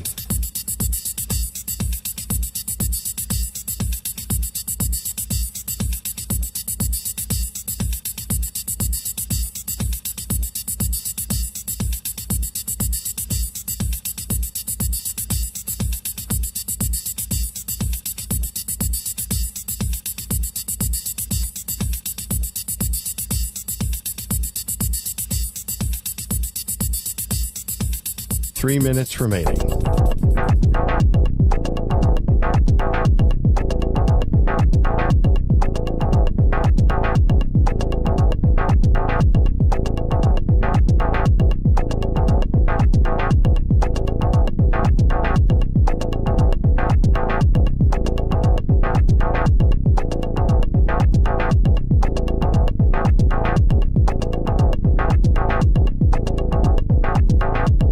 Two minutes, 30 seconds remaining.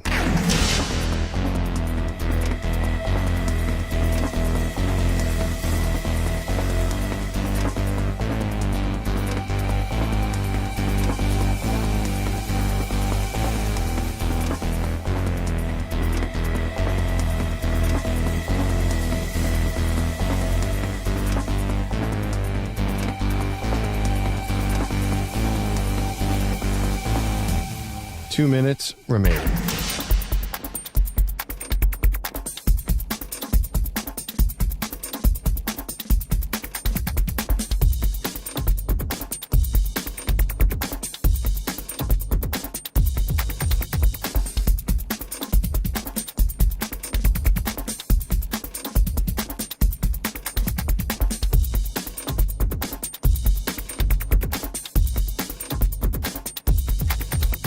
One minute, 30 seconds remaining.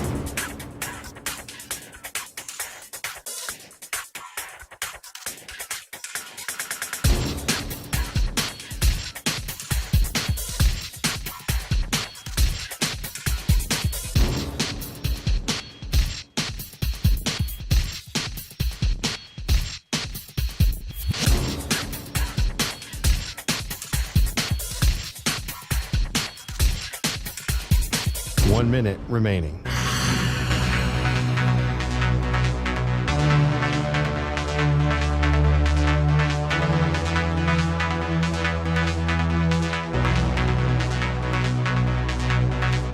Forty-five seconds remaining.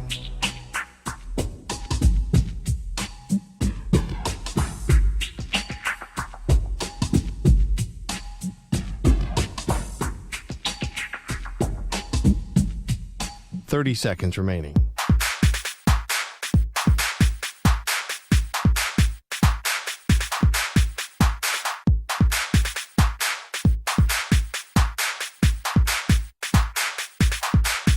Fifteen seconds.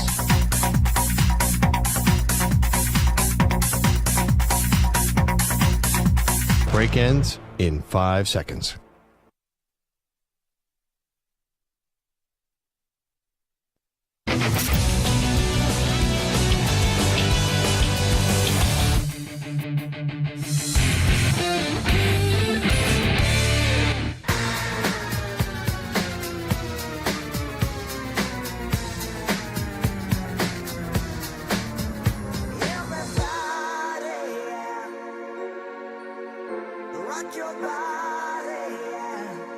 Hey, this is Howie. And this is Nick. From the Backstreet Boys. And you're listening to the Zach Gelb Show on CBS Sports Radio. And guess what? Zach is back. All right. He's live. He's nationwide on CBS Sports Radio. This is the Zach Gelb Show. It's time to answer Ask the Pros question of the day, and it's brought to you by O'Reilly Auto Parts. Andy in Ohio says, Zach, what was your favorite part of Divisional Round weekend? You could submit a question by tweeting at CBS Sports Radio or at Zach Gelb, Z-A-C-H-G-E-L-B, using the hashtag Ask the Pros. You can think O'Reilly Auto Parts for all your car care needs. Get guaranteed low prices and excellent customer service from the professional parts people at O'Reilly Auto Parts. I actually have two moments. Number one was the Ravens' second half.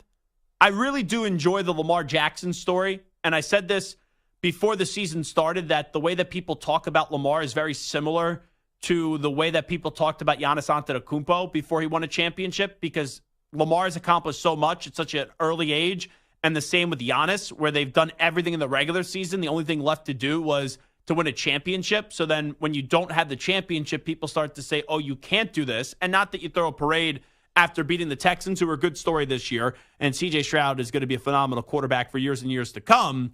The job isn't done yet, but the way that you saw people at half criticize Lamar and then to give the second half effort that he did, I did thoroughly enjoy that. And then the obvious one is just the last home game of the year for the Detroit Lions. And that crowd and everything those fans have been through, to now have a team that has punched their ticket to an NFC title game and to get that moment at home before they go out to Santa Clara and do battle with the 49ers 60 minutes away from a Super Bowl, it's impossible outside of you being a Tampa Bay Buccaneers fan. It is impossible to not feel really damn good for the Detroit Lions. Anyway, we have not talked about the Cowboys really, outside of those like two dopey Cowboy fans earlier in the show that were like, oh, you got to crush the Bills today like you crushed the Cowboys, to try to make Cowboys fans feel better. But I do got to talk about the Cowboys now, because I was working out over the weekend and I saw these tweets from Dak Prescott's brother. Now, I've always said this, and I'm not comparing myself to an NFL player, but I've told my family before that whenever someone criticizes me or anytime someone says something publicly about me, whether they like the show or not, and especially when they don't like the show, and especially when they don't like me, do not defend me. Do not get in the conflict. Do not get in the battle. Because 9 times out of 10, the people that crush you are either doing it to troll or they want a response. And I can't tell you how many times I have had someone DM me or have tweeted me just like disgusting, nasty things. And then the times I do respond, they go, oh, I was just trying to get under your skin. I listen to the show all the time. Love you. You do a great job. But I made that clear to my family. You never respond. Never, ever, ever, especially when it's negative. And it's amazing to me that Dak, Micah Parsons, CeeDee Lamb, they don't have that same rule or that same idea when talking to their loved ones. Because Dak Prescott's brother getting on social media and saying, Cowboys fans that continue to DM me, trust me, if I could get Dak to leave Dallas, I would. I, too, want him out of Dallas. The city and organization have been great to me and my family, but done with drama and the so-called fans, but he loves this team and wants to bring rings. Why even put that out there? Why even put it out there that you would love to get Dak out of the Dallas Cowboys? And players' families need to realize this.